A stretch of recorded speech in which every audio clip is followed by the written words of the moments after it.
Madame, monsieur, bonsoir. Le mardi 16 novembre 2021, carte sur table, 21h, 23h, 4 invités, 2 thèmes ce soir. Nous parlerons grandement de la question des droits de l'homme, des droits humains, si vous le voulez également, pour observer qu'au Cameroun, un certain nombre de droits continuent à être décriés. C'est du moins ce qui ressort d'un rapport récemment publié ici à Douala par un ensemble d'organisations de la société civile, réunis autour de Stand Up for Cameroun et autres. C'est donc partant de ce rapport qu'on va essayer d'interroger la situation des droits de l'homme au Cameroun sous fond d'observation. Droits de l'homme au Cameroun s'enfonce, c'est le thème premier de l'émission de ce soir. Et puis plus loin, on parlera de la crise dans les régions du nord-ouest et du sud-ouest. Vous l'observez certainement en même temps que nous. La crise ne semble pas s'estomper, du moins en termes de victimes, encore des morts, des jeunes, des enfants, mais aussi des hommes en tenue qui en pâtissent. La semaine dernière nous en a encore donné la preuve. Et ce soir, on va davantage interroger la mobilisation, ou du moins l'apport de la diaspora. Une interrogation sous forme également d'observation. Est-elle définitivement incapable à apporter des solutions concrètes, réalistes à la résolution de cette crise, ou est-elle simplement neutralisée dans la gestion de cette crise-là?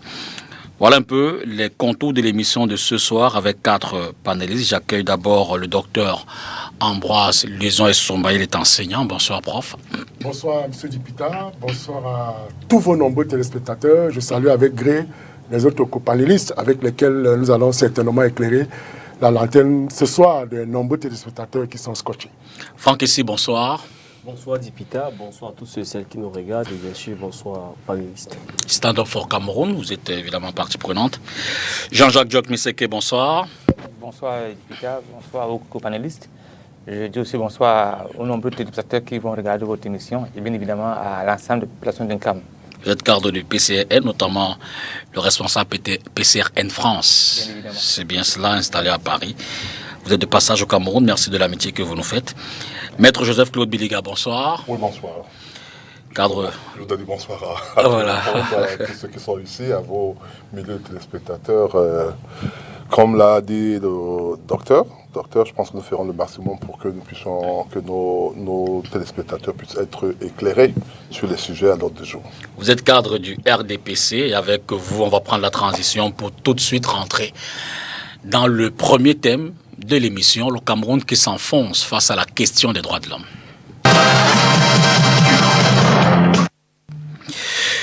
Alors, je l'ai dit, on s'inspire donc de ce rapport publié la semaine dernière, et certainement que je commencerai avec vous, Franck, ici, un rapport qui donne un aperçu des violations des droits de l'homme, des droits humains au Cameroun, notamment observé au cours du mois de d'octobre 2021, on parle de plus de 700 victimes.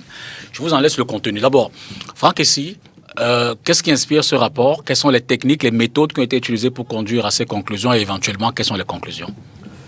Ce qui inspire ce rapport, c'est bien sûr la situation de crise que nous connaissons depuis plusieurs années sur plusieurs parties du territoire qui, parce qu'elles durent, finissent par lasser les Camerounais, fait en sorte que le discours officiel, comme le discours de leaders d'opinion sur la question, est de plus en plus imprécis et généraliste. Or, lorsqu'on a un discours qui est imprécis, qui ne décrit pas de façon précise la situation, on tente à banaliser des choses graves qui subsistent et on ne se positionne pas dans les meilleures dispositions pour trouver des solutions. Parce qu'on ne résout pas un problème, on ne guérit pas une maladie qu'on a mal diagnostiquée.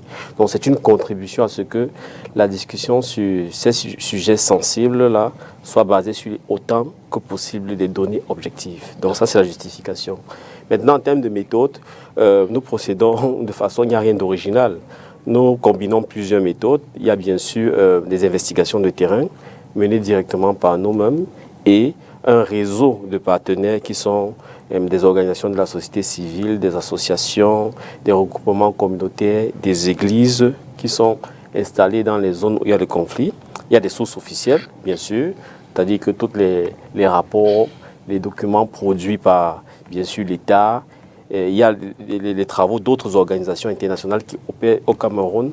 Et la particularité de notre travail, c'est deux choses. C'est que lorsque nous collectons une information, si elle n'est pas validée par au moins deux sources en dehors de nous, nous ne publions pas. C'est pour dire que ce sont des données à minima. Parce que je peux vous dire, par exemple, que sur le mois d'octobre, je vous ai parlé de 79 situations qui ont été documentées, étudiées, mais celles que nous avons eu à traiter, voilà, c'est un peu plus d'une centaine. Donc on a dû élaguer environ 30 situations parce qu'on n'avait ni les moyens, ni les possibilités de vérifier les premières informations qui nous venaient de certaines sources qu'on pouvait, et qui étaient possibles prêtes, le moment venu, en cas éventuellement de contestation ou d'action judiciaire, de s'afficher. Donc c'est pour dire que c'est des chiffres à minima. Donc, et on prend aussi le soin pour certaines de ces actions qui existent, qui ont été relayées dans des médias, d'indiquer les sources médiatiques. Donc je dois aussi dire qu'en termes de méthode, il arrive que ces rapports sur des aspects très graves sont envoyés avant publication aux autorités pour avoir le principe du contradictoire. Et chaque fois, systématiquement, après, nous allons toujours vers les autorités. Je sais pour vous informer, par exemple, que le reste de cette semaine, nous serons à Yaoundé, à la rencontre des autorités judiciaires, du ministère de la Défense et d'autres. Pour recueillir. Pour présenter le rapport. Donc vous savez que vous allez présenter au public avant d'avoir la contradiction? Non, on en voit souvent. Et je peux vous dire qu'on le fait depuis janvier. Donc nous sommes au 10e rapport mensuel. Et il faut signaler que malheureusement, les interlocuteurs que nous avons parfois dans les ministères se contentent simplement d'accueillir le rapport et de ne pas nous apporter plus de commentaires sur le fond. Bien sûr, on discute beaucoup plus sur, entre guillemets, les raisons pour lesquelles eux, ils estiment que la situation est ce qu'elle est. D'accord. Mais il n'y a pas d'engagement ferme pour améliorer les choses. Avant peut-être de rentrer dans les chiffres, je vais prendre l'assentiment ou le sentiment de chacun à l'observation personnelle et individuelle que vous faites au regard, peut-être pas forcément une analyse objective, mais des faits quotidiens, de votre quotidien. Vous sortez le matin, vous arrivez à votre lieu de service. Quel est le regard que vous jetez aujourd'hui au Cameroun sur la question des droits de l'homme, Maître Biliga? Lorsque vous me dites aujourd'hui, vous me bloquez un peu. D'accord. Vous limitez mon analyse. Alors je lève aujourd'hui. En réalité, la question des droits de l'homme, c'est une question qui s'est toujours posée. C'est un peu atemporel, c'est-à-dire ça s'est posé et dans tout l'espace, c'est-à-dire dans tous les pays, cette question, cette interrogation est de mise. Vous allez vous allez sur Google, vous tapez droits de l'homme en France, vous verrez les débats. On va vous dire qu'il y a des violations des droits de l'homme en France également. On vous dira dans tous les pays. Maintenant, ça dépend de ce que l'on entend par violation des droits de l'homme et ce que... je vous donne un exemple banal. Lorsque, par exemple, on interdit à quelqu'un de se marier en polygamie, c'est un droit de l'homme de pouvoir se marier avec qui il veut. Mais on va vous dire que la polygamie est interdite en France, par exemple. Ici, chez nous, lorsqu'on va dire que les gens qui font de l'homosexualité, c'est interdit, on va vous dire on viole les droits de l'homme. On viole les droits de l'homme ici parce qu'on empêche à deux personnes de même sexe de coucher ensemble. On ne les viole pas parce qu'on empêche à trois personnes consentantes de pouvoir se marier dans une union légale. Vous comprenez un peu ce que je veux dire, la nuance que je porte. Mais je pense que lorsqu'on parle vraiment de droits de l'homme ici, on parle très souvent de ces violations au niveau des commissariats également. Lorsque vous me dites, quand on sort, on voit les commissariats, on voit ce qui se passe au niveau des tribunaux et autres. Effectivement, il y a des choses à dire. Moi, je sors d'un commissariat tout à l'heure. J'ai fait 3 heures dans une police judiciaire, je suis avocat. J'ai même trouvé quelqu'un que je vais vous dire en off, là-bas. Et vous comprenez qu'effectivement, lorsqu'on voit, par exemple, les conditions où les gens sont, ces conditions peuvent être améliorées. Moi, j'ai trouvé 4 ou 5 jeunes hommes assis par terre, hors dans la barrière, mais par terre, torse nu. En tant qu'être humain, quel que soit ce que ces personnes ont pu faire, elles ne méritent pas ce sort. On peut bien, tout en respectant la loi, tout en préservant, comment je vais dire ça, les droits de l'homme, sinon en préservant l'intégrité du territoire, la tranquillité des hommes, et essayer d'appliquer à ce qu'on arrête, c'est-à-dire un traitement humain et non dégradant. Donc je dis, il y a des choses à faire. Il y a des améliorations qui ont été faites. Maintenant, si on va dans le domaine de liberté, du genre liberté d'expression et autres, je pense quand même qu'il faut avouer qu'il y a eu beaucoup d'améliorations, d'avancements. Le simple fait qu'on passe sur le niveau de la télévision, qu'on dit pas mal de choses, c'est d'avancement. Maintenant, au niveau des manifestations publiques, il y a également des choses à faire là-bas parce qu'on interdit trop souvent les manifestations parfois, pour moi, de manière pas normale. D'accord. Ambroise Somba, sur l'observation que vous faites de la situation. Monsieur Dupita, quand on parle des droits de l'homme, on se résume autour de 4 points. La liberté, la sécurité, la propriété et on peut ajouter, si vous voulez, l'égalité. C'est-à-dire que, première des choses, la liberté. Vous savez, quand on parle d'un état de droit, c'est cette capacité pour cet état à promouvoir de plus en plus de liberté et à lutter de plus en plus contre le chômage ou la pauvreté.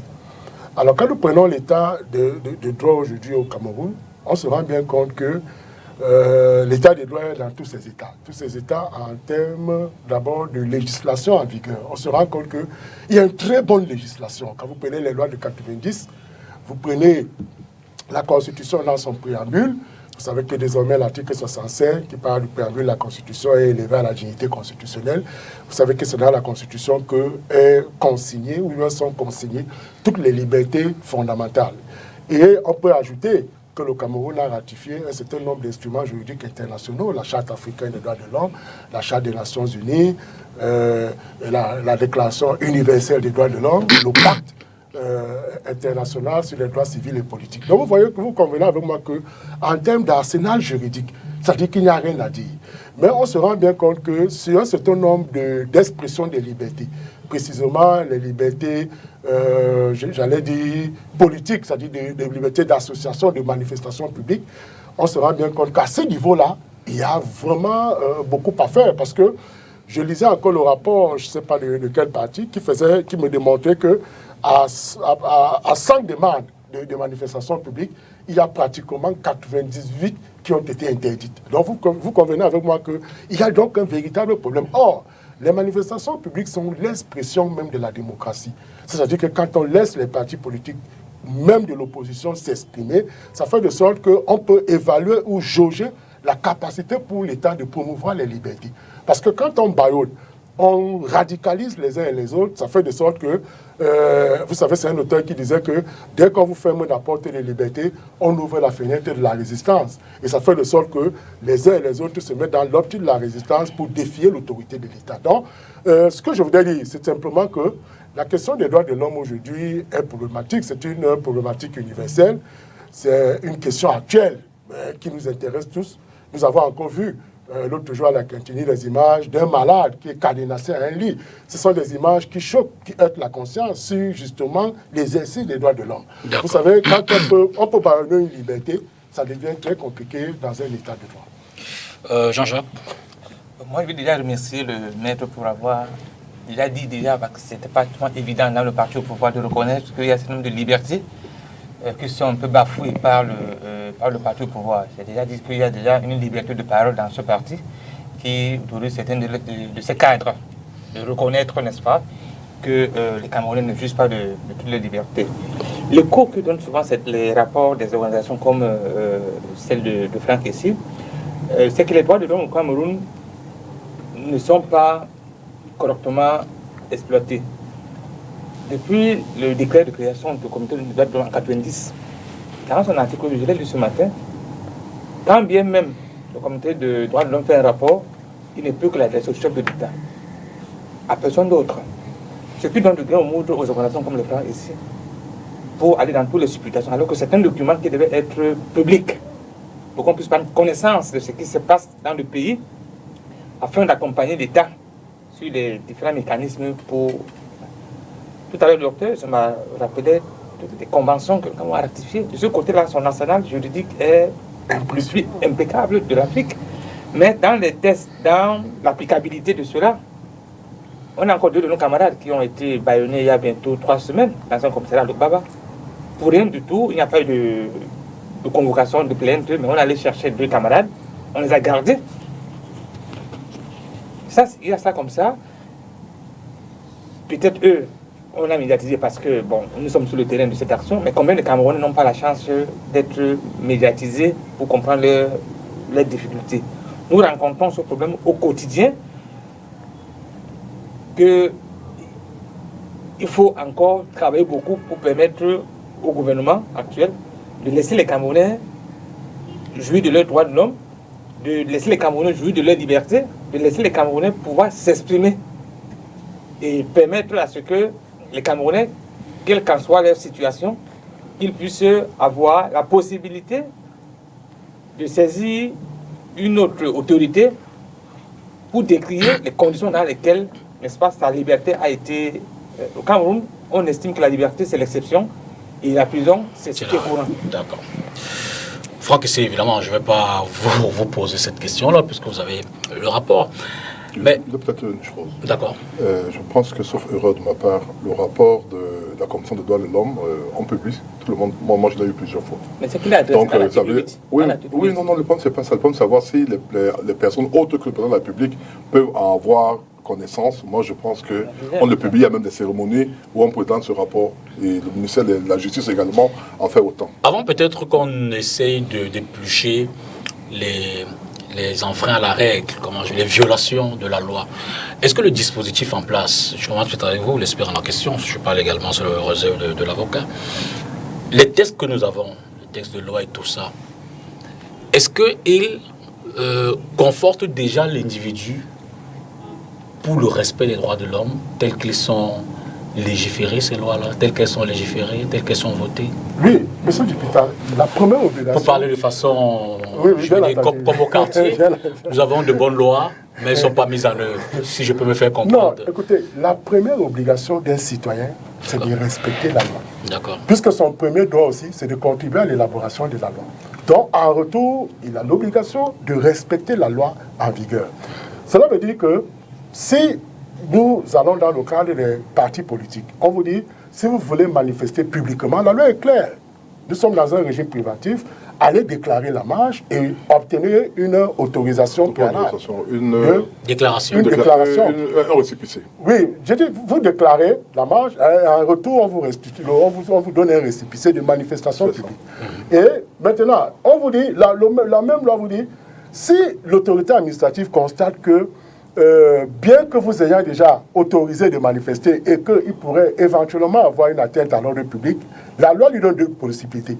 Soit il annule l'acte d'interdiction, il prend l'acte d'interdiction, soit il peut vous changer d'itinéraire, c'est-à-dire que changer de lieu ou, comment dire, un espace autre, il peut vous attribuer un espace autre pour l'exercice de vos libertés fondamentales. Donc, mais ce qu'on constate, c'est que généralement, les autorités administratives se résument à l'interdiction. Pourtant, la loi leur donne aussi des possibilités d'ouvrir les voies d'accès à un autre espace qui ne pourrait pas être susceptible de porter atteinte à l'ordre public. Donc, vous voyez qu'à ce niveau-là, la question est beaucoup plus sur l'exercice des libertés collectives. Parce que individuellement, nous sommes dans le régime répressif, où la liberté c'est le principe et la mesure de police l'exception. Or, dans le régime préventif, la mesure de police est le principe et la liberté l'exception. Ça fait donc de sorte qu'il faudrait essayer donc de voir si on ne peut pas changer de régime. C'est-à-dire qu'au niveau des libertés collectives, ouvrir la voie justement à des libertés qui se manifestent aisément et qu'à la suite, s'il y a des incidents, on puisse incriminer les auteurs en guise de leur réparation. Donc voilà ce qu'on peut dire sur le terrain de la pratique. Avez-vous le sentiment que nos lois préservent les droits des individus, des droits de l'homme? Je crois que notre constitution marque un engagement clair et fort à l'ensemble des instruments internationaux qui garantissent justement les droits et libertés fondamentales. Ça c'est clair. Mais j'apporterai une nuance par rapport à ce discours sur on a des bonnes lois parce qu'il y a plusieurs illustrations qui montrent que dans la traduction au niveau national, cette adhésion à des instruments internationaux quand même souffre de quelques réserves et appelle à des nettoyages. Si vous prenez par exemple cette loi sur la liberté d'association, de manifestation, vous verrez que de fait aujourd'hui, elle s'est transformée, c'est-à-dire la déclaration s'est transformée en autorisation. Simplement pourquoi? Parce que entre autres, il y a une notion qui est clé, qui est la notion d'ordre public, qui dans d'autres pays, comme la France, comme d'autres pays, a pu être mieux définie dans la loi, mais qui, chez nous ici, là, reste flou. Et donc, à la seule appréciation de l'autorité qui, en dernière analyse, peut décider que votre réunion peut troubler l'ordre public. La réunion du RDPC ne peut pas troubler l'ordre public. Donc ça, c'est une première chose. Donc ça fait des années qu'on dit, sur le plan de la loi, il faut des avancées pour ensemble donner un contenu à la notion d'ordre public. Vous allez aller, par exemple, dans les procès. Il y a de plus en plus de procès. On vous dit, si vous avez un point avec une autorité, faites confiance à la justice, intentez un procès. Sauf que il y a des procès qui ne sont pas équitables. Je crois que le Cameroun a été interpellé plusieurs fois par les Nations Unies pour dire, sur telle personnalité, sur tel cas, il y a tel problème. Et parfois, je m'attarde simplement sur la longueur des procès et sur la décision, l'obligation pour le juge de rendre la décision dans un certain délai. Il n'y a pas cette obligation. On a indiqué que bon, il faut qu'il fasse dans un certain délai raisonnable, mais dans la loi, il n'y a pas de dispositions contraignantes. Je ne sais pas si vous voyez, ce qui fait que dans la pratique, vous pouvez passer, comme j'ai vu depuis que je suis certaines affaires au tribunal militaire, des gens qui avec sont... vos camarades, oui, entre autres. Oui, j'ai vu à côté de mes camarades des gens qui sont à 7 ans pour que le procès commence. C'est-à-dire que vous êtes interpellé et parfois, ce sur quoi on vous accuse, quand vous regardez le code pénal, si on devait vous condamner, ça n'atteint pas 7 ans. Donc ça n'a pas de sens. Donc, et ça s'explique aussi, non seulement parce qu'il y a des dysfonctionnements de la justice, l'absence de moyens, mais il y a aussi la loi qui elle-même a déjà des insuffisances qui n'obligent pas l'ensemble des autorités. Donc c'est pour dire que je peux multiplier des exemples comme ça qui montrent qu'il faut maintenant revoir à l'aune de la pratique les textes et les affiner, les adapter à nos réalités. Vous parliez tout à l'heure des bonnes mœurs, pour parler de l'homosexualité. Dans nos textes, on dit que vous avez la liberté de faire ce que vous voulez en respectant les bonnes mœurs. Mais les bonnes mœurs, par exemple, on dit dans la même constitution qu'on ne peut pas être inquiété en raison de ses croyances, de sa philosophie, etc. Mais en même temps, on dit vous devez exercer vos libertés dans le respect de la loi et des bonnes mœurs, etc. Sauf que vous voyez qu'il peut y avoir contradiction parce que philosophiquement, je peux estimer qu'un homme peut aller avec un homme, une femme peut aller avec une femme. Je ne sais pas si vous voyez. Et vous devez donc arriver à un niveau à clarifier.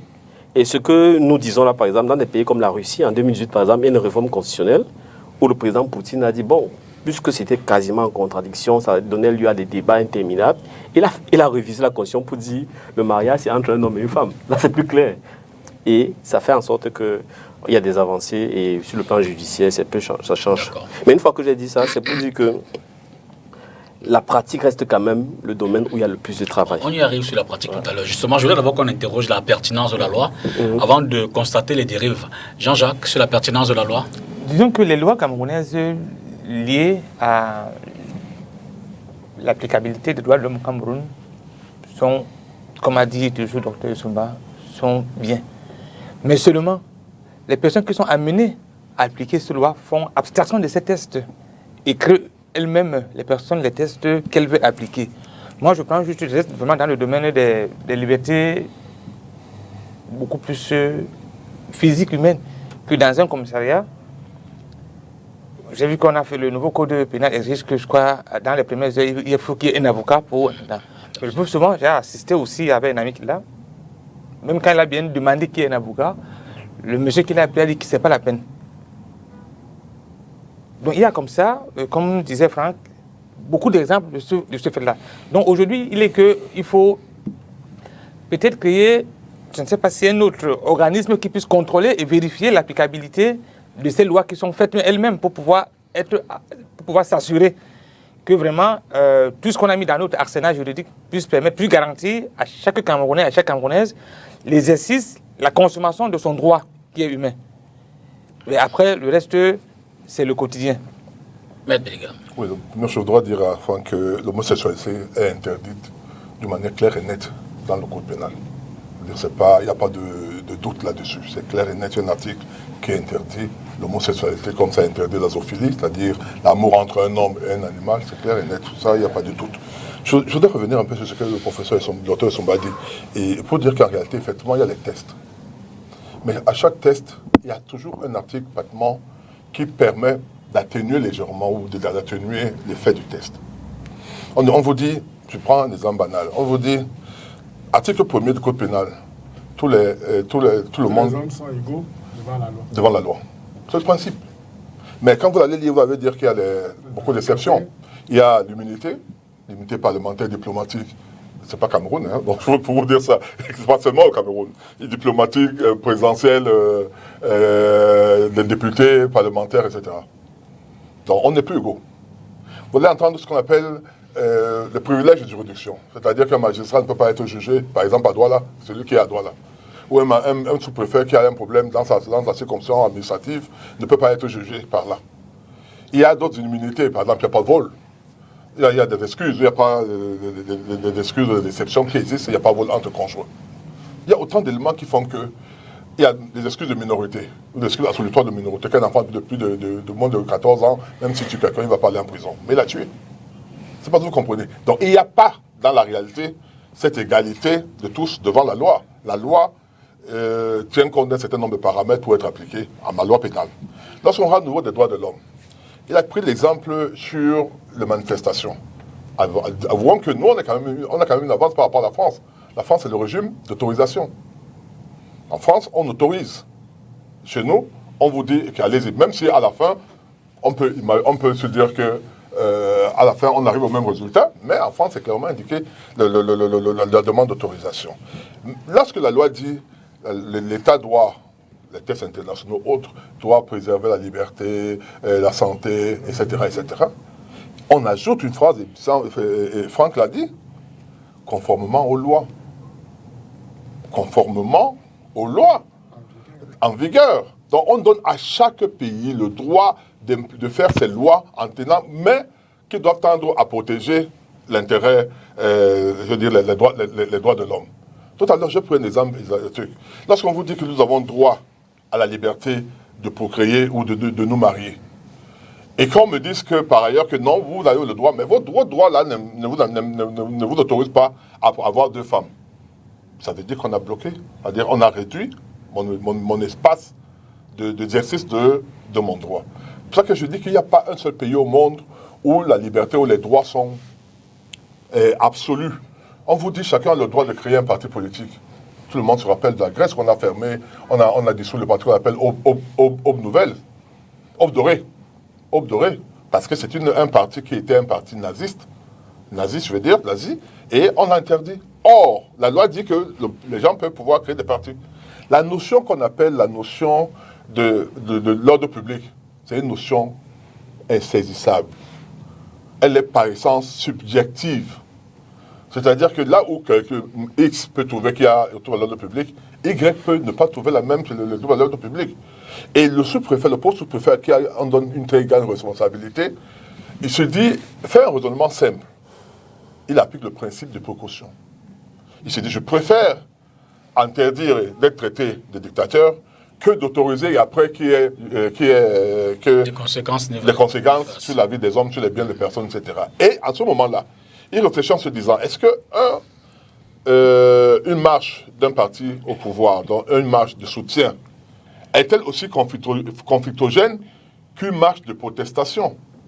Dans la maison, lorsque votre enfant dit, non, je ne suis pas content, est-ce que vous le traiterez de la même manière que cet enfant qui dit, papa, oui, vraiment, je suis content de ce que tu as fait, etc., etc. Donc, le sous-préfet est face à ce dilemme et il tranche facilement. Il se dit, moi, je ne suis pas me casser la tête. Ceux-ci, ils ont montré qu'ils vont faire de la violence. Je ne voudrais pas que la violence vienne dans mon secteur. Je préfère prendre des dispositions pour que ça s'arrête. Et la personne a le droit, lorsqu'on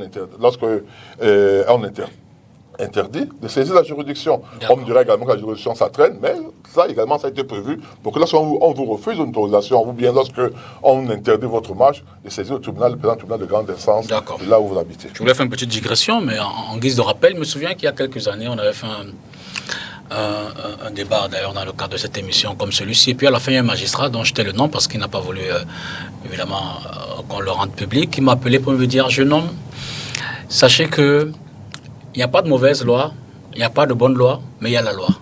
Une fois qu'elle est votée, il faut simplement qu'on s'y arrime et qu'on l'observe. Cela dit, Franck, ici, venons-en donc aux éléments de violation des droits de l'homme qui sont relevés dans votre rapport. De quel type, de quel ordre, j'ai failli dire de quel degré et éventuellement quelles en sont les conséquences? Écoutez, c'est vrai que j'aurais aimé revenir sur quelques aspects. Mais rapidement pour dire que non, je crois que Maître Biliga présentait de façon très, j'ai envie de dire, très belle. Voilà. En fait, angélique. Voilà. Enfin, des pratiques de liberticide qui ont cours. Parce que nous contestons l'idée que, justement, on ne veuille pas avancer dans la précision de ce qu'on appelle l'ordre public. Nous reconnaissons qu'il y a un esprit qui est un esprit de servir d'abord les forces qui sont au pouvoir, qui animent l'ensemble de l'appareil administratif, surtout dans un pays où l'État et l'administration se confondent. Plusieurs exemples au quotidien nous le montrent, des ministres qui se permettent d'interpeller n'importe comment des autorités, comme la ministre de l'Habitat, en s'adressant au préfet d'une D. Donc ça fait qu'on est dans un contexte où ce raisonnement, franchement, à mon avis, ne tient pas. Maintenant, à revenir à votre question, notre rapport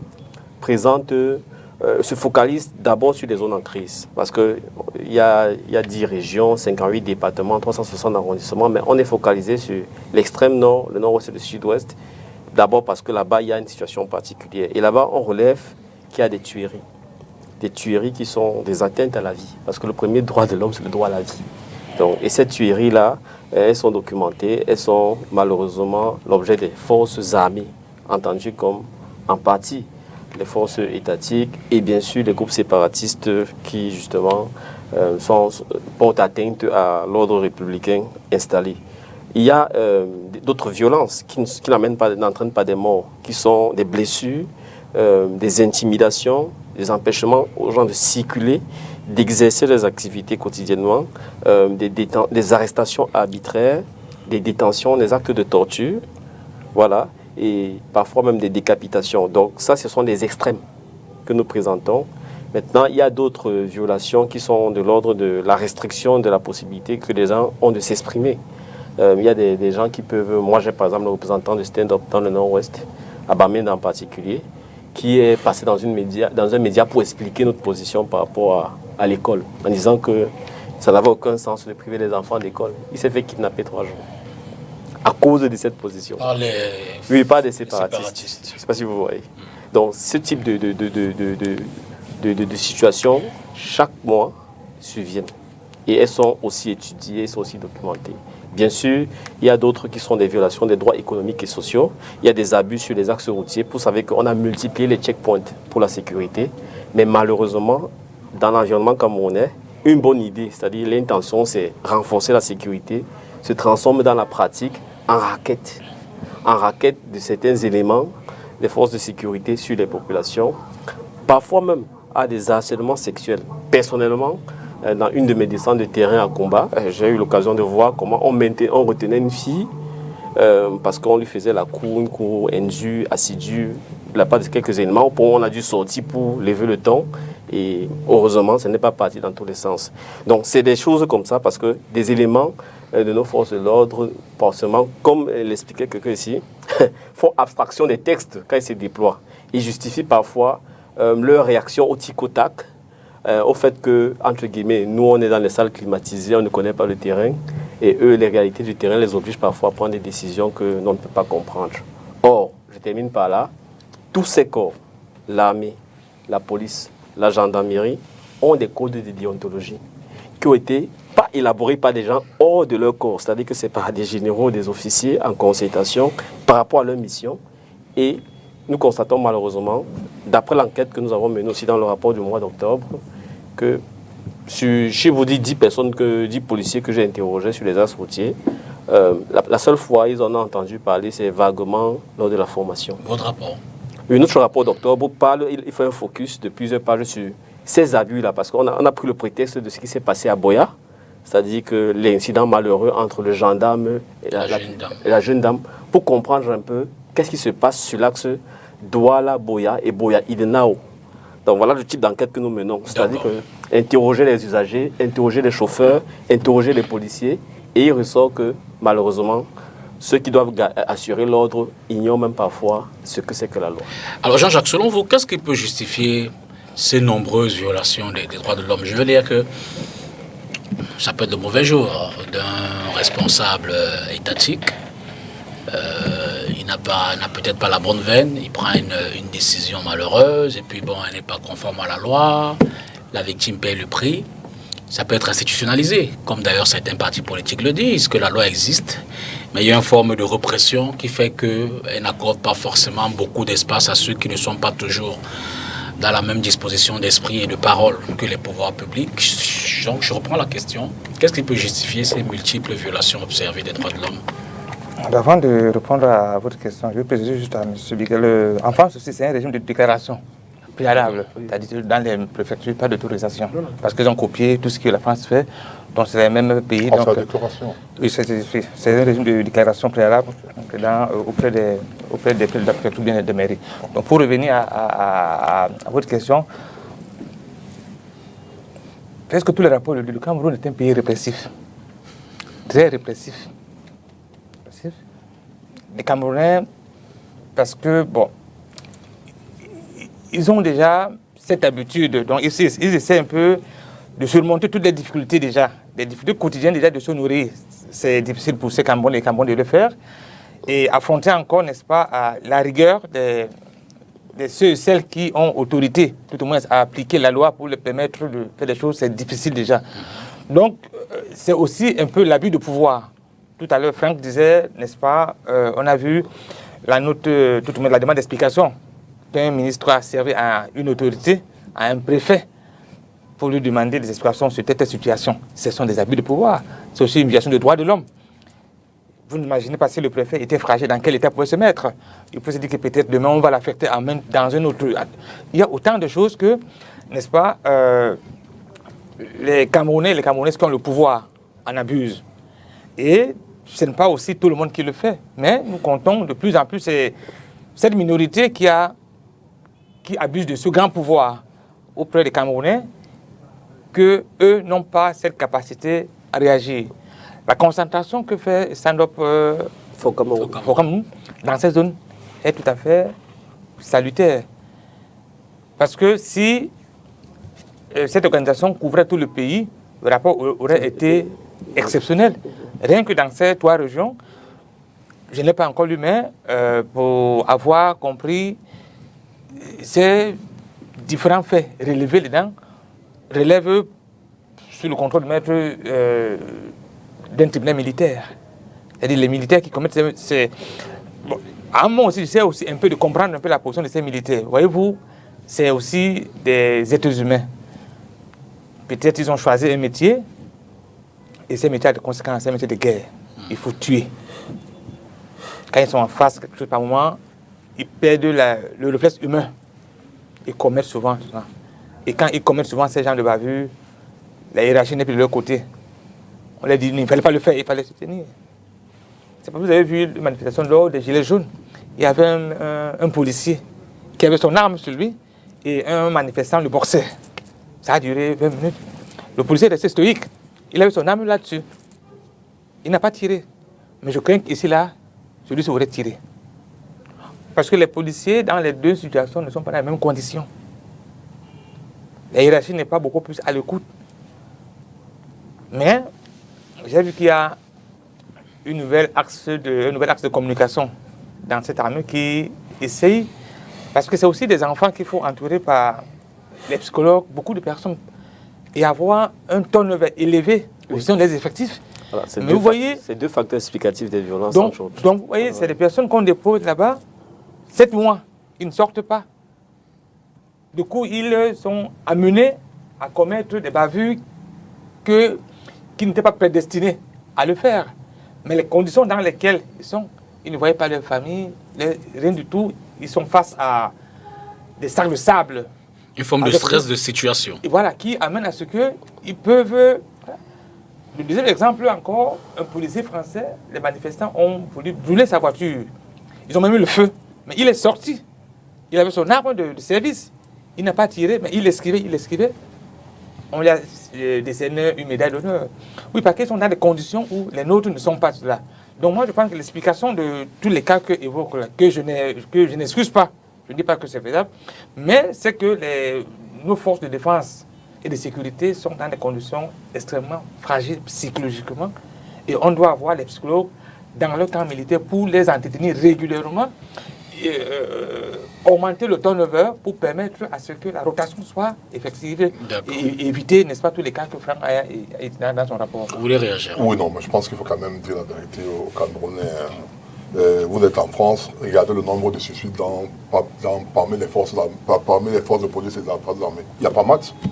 Donc, ça met de côté tout ce qu'on a fait comme analyse en disant que les nôtres n'ont pas...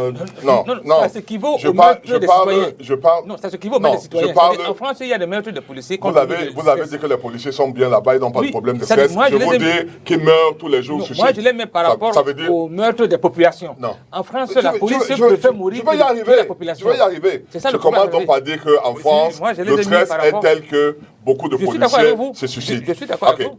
Donc, c'est pour un problème, je pense que c'est réglé ce côté-là. Vous ne parlez pas la même chose, néanmoins. On parle la même chose. Parce que lui, il a dit que nos gars tirent sur les autres parce qu'ils sont dans un cycle de stress et ils sont dans une situation qui n'est pas bonne, etc., etc. Et je leur dis, mais non, si on parle de stress, allez en France, ils meurent tous les jours, ils se suicident tous les jours parce qu'ils sont plus... Mais ce qu'il a dit là, ça n'exclut pas. Alors, la deuxième chose que je voulais... Maître, s'il vous plaît, parce qu'ils ne tuent pas les populations. La deuxième chose que je voulais dire, c'est que n'oublions pas, n'ayons pas la tête oublieuse. Abouya, le monsieur qu'on a tué, monsieur Vogo, le policier Vogo, aurait tué tout le monde, il avait l'arme. Il s'est laissé tuer. Donc il faut quand même le dire, il ne faut pas donner l'impression qu'en France seulement que... Mais en France, il y a les gens qui tirent, les policiers qui tirent. C'est deux Africains qui sont partis cramer dans un truc. Vous faites comme si nous ne sommes pas dans un village planétaire et qu'on connaît tout ce qui se passe en France. Vous ne pouvez pas dire qu'en France ou aux États-Unis, les policiers ne tirent pas sur les gens. Ce n'est pas pour justifier ça. Je ne suis pas en train de justifier. Mais je dis que ne dites pas des choses qui ne sont pas vraies. Je voudrais terminer pour dire une chose. Je l'ai dit sur un autre plateau dernièrement. J'étais au Burundi il y a 3 ans. Du temps du président... Nkurunziza. On avait même peur pour y aller. On se disait, est-ce qu'on va y arriver? On a trouvé qu'il y avait beaucoup de checkpoints partout. Et à tout moment, la voiture qui nous conduisait, alors on prenait parfois des taxis, s'arrêtait. J'avais peur, on avait peur. J'ai dit au gars, mais j'ai peur. Il m'a dit non. Ces checkpoints-là, c'est pour protéger la population contre les rebelles, etc., les terroristes, etc. Tant qu'on s'arrête, on n'aura jamais de problème. Mais si, il me dit, monsieur, si nous traversons là en partant, ils vont tirer sur nous. Et c'est ce qu'il m'a dit exactement. Et j'avais dit ce jour-là que il ne faut pas qu'on oublie que le nord-ouest et le sud-ouest, c'est les zones de guerre. Et qu'au lieu de dire que la police tire sur des gens, ce qui n'est pas bien, il faut quand même dire aussi à ceux qui conduisent que lorsque la police t'interpelle dans un checkpoint, arrête-toi, laisse-toi contrôler. Je crois que c'est ça qu'on doit pouvoir dire aux populations, sans donner une licence à la police de pouvoir tirer sur les populations. Disons aux populations également que lorsque vous conduisez dans une zone de guerre, même si en ville, quand on vous demande de stopper et laissez vous contrôler. D'accord. Alors, maître, docteur Ambroise... il finira pas avocat. D'ailleurs, c'est souvent le chemin, le chemin tracé. La passerelle est très facile. On a cette possibilité. Avez-vous le sentiment que les autorités en charge de faire observer ces lois sont suffisamment formées, au-delà du cadre académique, ENAM et autres? Est-ce que dans l'exercice de leurs fonctions, vont-ils dans les séminaires assez régulièrement des questions de droits de l'homme, d'observation de la loi avec des avocats, peut-être le barreau du Cameroun en appui? Est-ce qu'il y a un cadre formel qui permet que tout ce personnel de l'État, aussi bien de la sécurité que autres, puisse évidemment mettre en œuvre véritablement cette loi pour limiter, à défaut de l'éradiquer, des violations? Député, il y a un acte qui disait que l'autorité de la décision, ce n'est plus là où on la prend, mais c'est là où on l'applique. D'accord. Et ça veut dire tout simplement qu'aujourd'hui, tous ceux qui sont chargés de l'application de la loi, peut-être ignorent aussi la loi. Parce que je vais vous dire une chose, notre Constitution est claire. Elle dispose que tout individu mérite d'être traité avec humanité et dignité, quelles qu'en soient les circonstances. Vous avez vu dans un commissariat à Yaoundé où il y a un gardien de la paix, 2 inspecteurs de police et 1 officier. Mais parmi les 4, aucune des 4 personnes présentes n'a la jugeote de dire que, mon frère, on n'utilise pas une machette pour frapper un individu. Vous savez que le Cameroun a essuyé une jurisprudence dans la cour, dans l'affaire Albert Wukong, pour service dégradant, c'est-à-dire que pour actes dégradants et inhumains sur Albert Oukom, qui avait d'ailleurs gagné ce procès contre le Cameroun. Donc c'est pour dire qu'aujourd'hui, il y a un problème de connaissance d'abord des textes, un problème de recyclage de nos autorités administratives. Il n'est pas faux de le dire. Vous voyez, quand le code de déontologie de la police vous dit les policiers doivent protéger les citoyens ainsi que leurs biens, ils doivent respecter les droits de l'homme. Or, je prends un exemple. Vous prenez quelqu'un qui entre à la police avec un BPC. Vous voyez un peu, il n'a pas fait un cours comme celui des droits de l'homme, qu'on commence à enseigner en capacité, en droit, pour ceux qui prennent cet enfant, ou au niveau 3 dans le cycle classique. Vous convenez avec moi qu'il ne peut pas maîtriser avec perfection les questions des droits de l'homme, d'où la nécessité donc d'une sensibilisation, d'une formation, d'un recyclage.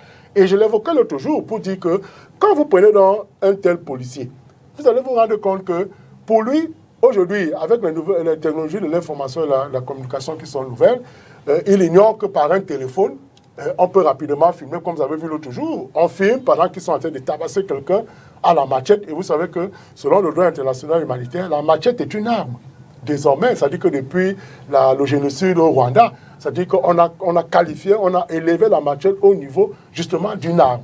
Ça veut donc dire, monsieur Dipita, que les autorités administratives aujourd'hui, surtout celles qui sont chargées de libertés fondamentales, d'exercice des libertés d'association, en font un peu, utilisent un peu l'expression, la notion de droit de l'homme de manière élastique.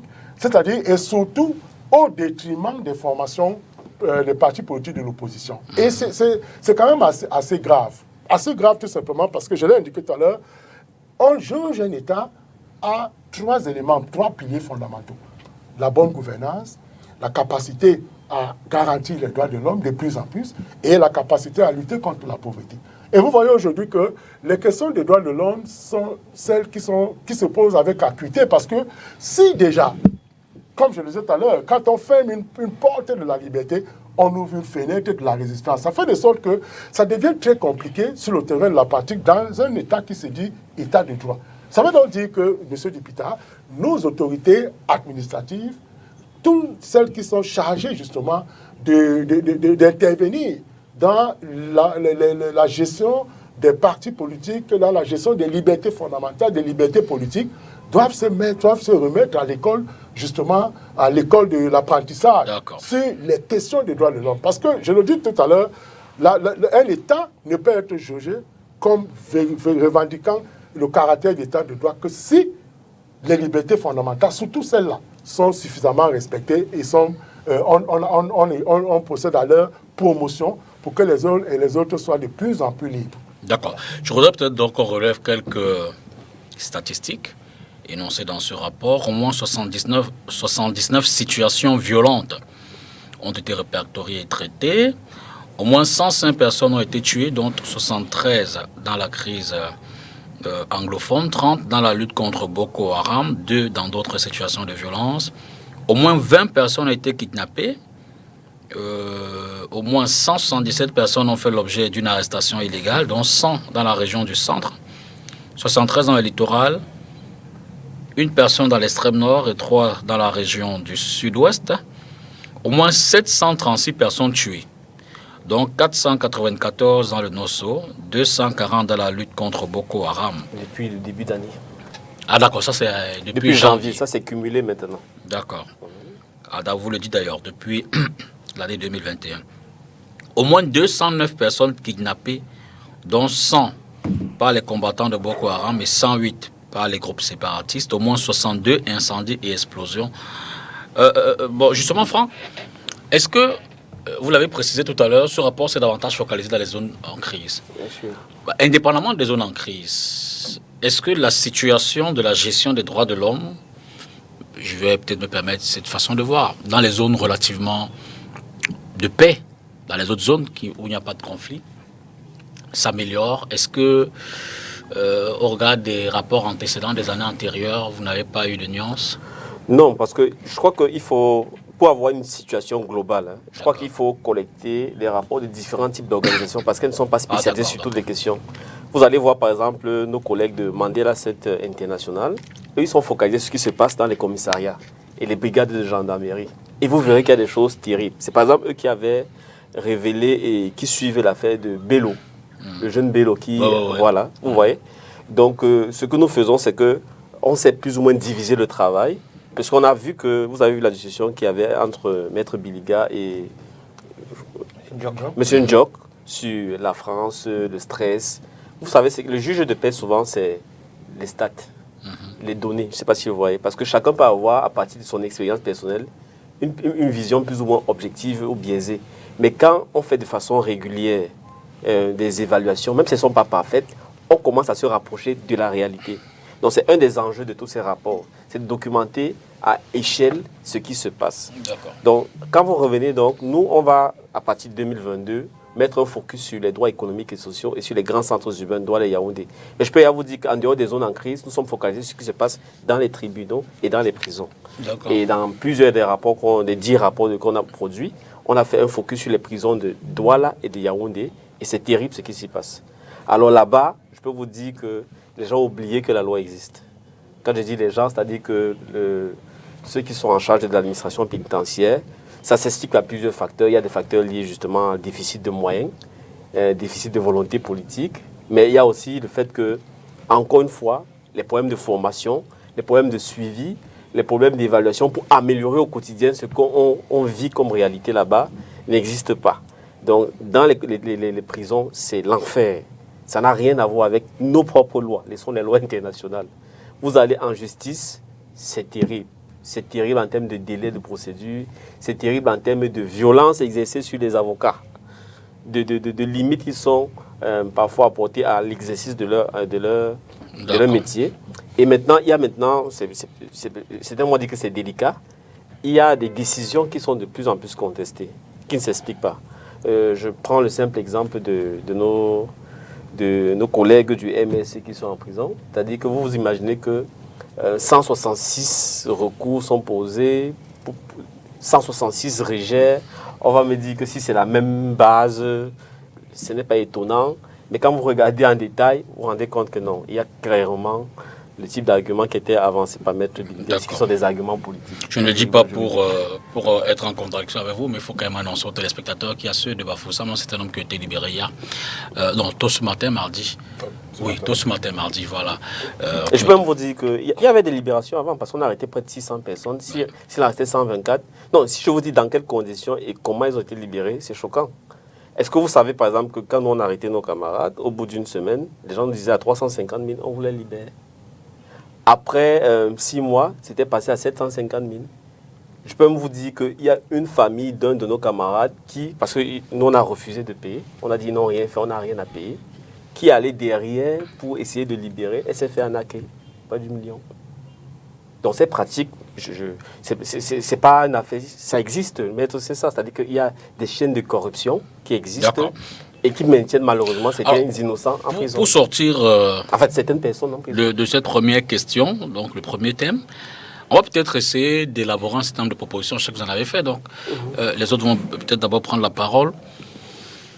Comment faut-il, ou alors que faut-il faire pour améliorer le traitement des droits, ou la protection des droits de l'homme, le traitement des individus, la protection des biens des Camerounais aujourd'hui? Je veux dire que, comme le dit Franck et son rapport, le rapport relève que c'est davantage des problèmes humains. Ce sont des responsables en réalité qui, en tant qu'individus, peut-être de façon voulue ou non, mais ce sont les humains qui sont les premiers responsables des violations des droits de l'homme.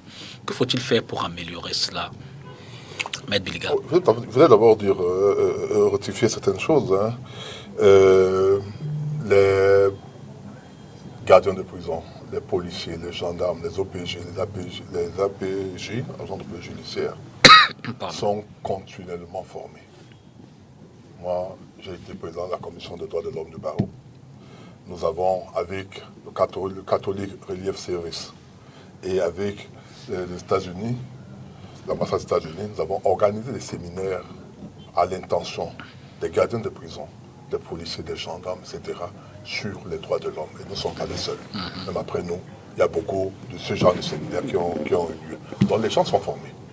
Mais nous sommes des êtres humains. J'aime le dire souvent. C'est-à-dire que demain, si le parti de Franck ou de celui de PCNV au pouvoir, ils ne vont pas réformer tous les Camerounais.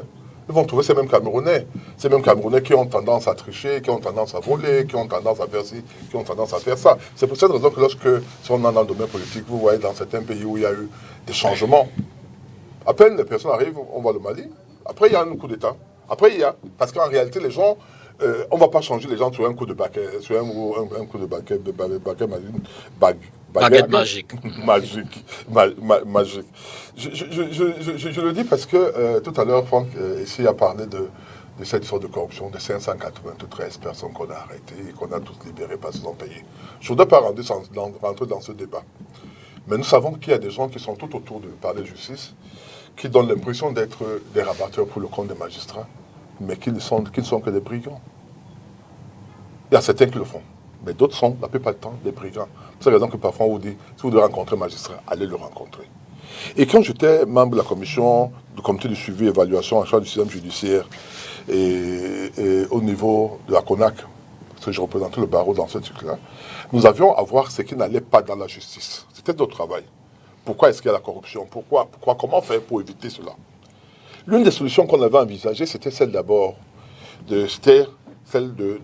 d'empêcher, autant que faire se peut, le contact direct entre le magistrat. Voilà, direct entre le magistrat et les usagers. Parce qu'il était plus facile, c'est un constat qui est réel. Quand je commence là, je me lève un peu de côté ma casquette de politique. Il est évident que parfois, nous, les avocats, on a discuté à rencontrer le magistrat que les particuliers. Tu viens avec ta robe, tu lui mets, t'attendais un peu, il y a quelqu'un qui fait une heure dans le bureau. Ça, c'est une réalité. Donc, je veux dire que c'est des choses qui doivent s'améliorer. C'est-à-dire que, et l'une des raisons, l'une des tendances d'amélioration qu'on cherchait également, les causes, on disait, il faut qu'on améliore les conditions de vie de ces agents-là. C'est-à-dire que le magistrat qui va rendre une décision où il condamne quelqu'un à la peine de mort et qui doit prendre le taxi à 2 h du matin, il a tous les risques du monde d'être agressé par les personnes qui ont accompagné ou bien qui sont les parents de cette personne qu'on vient de condamner. Donc ce magistrat, face à cette personne, il pense d'abord à lui-même. Il se dit, est-ce que je vais faire... Si je dis le droit, est-ce que je suis en sécurité? Voilà, de la même manière. De la même manière, il y a ces magistrats qui rendent des décisions parce qu'ils attendent peut-être qu'il y ait une promotion et autre. Moi, je me rappelle, il est mort aujourd'hui, un ami d'enfance, un magistrat. Un jour, il m'appelle, pas mon petit nom, il me dit, Bijou, je vais te voir. Je vais le voir, et il me dit, tu sais, Bijou, ton parrain, on va avoir une décision comme ça, elle n'est pas bonne, mais excuse-moi, vous avez raison, mais je ne peux pas rendre cette décision. Parce que derrière moi, il y a quelqu'un qui me pousse et qui voudrait bien que je rende une décision. C'est la réalité. Mais je dis que si ces personnes avaient un minimum, ces magistrats avaient un minimum, avant ils étaient logés quand ils sortaient de l'école, ils avaient leur véhicule, le crédit véhicule, ils avaient un certain nombre de conditions qui les permettaient vraiment de ne pas, tu lui donnes 100 000, 200 000 à la limite, il règle ses problèmes pour sa famille, etc. Et il n'a pas besoin de cet argent-là.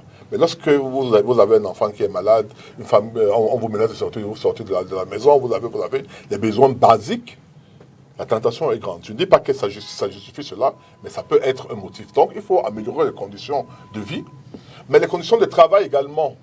Il faut bien qu'un magistrat puisse avoir un cadre décent, où il peut avoir son bureau avec un climatiseur, où il peut travailler avec un micro-ordinateur, etc.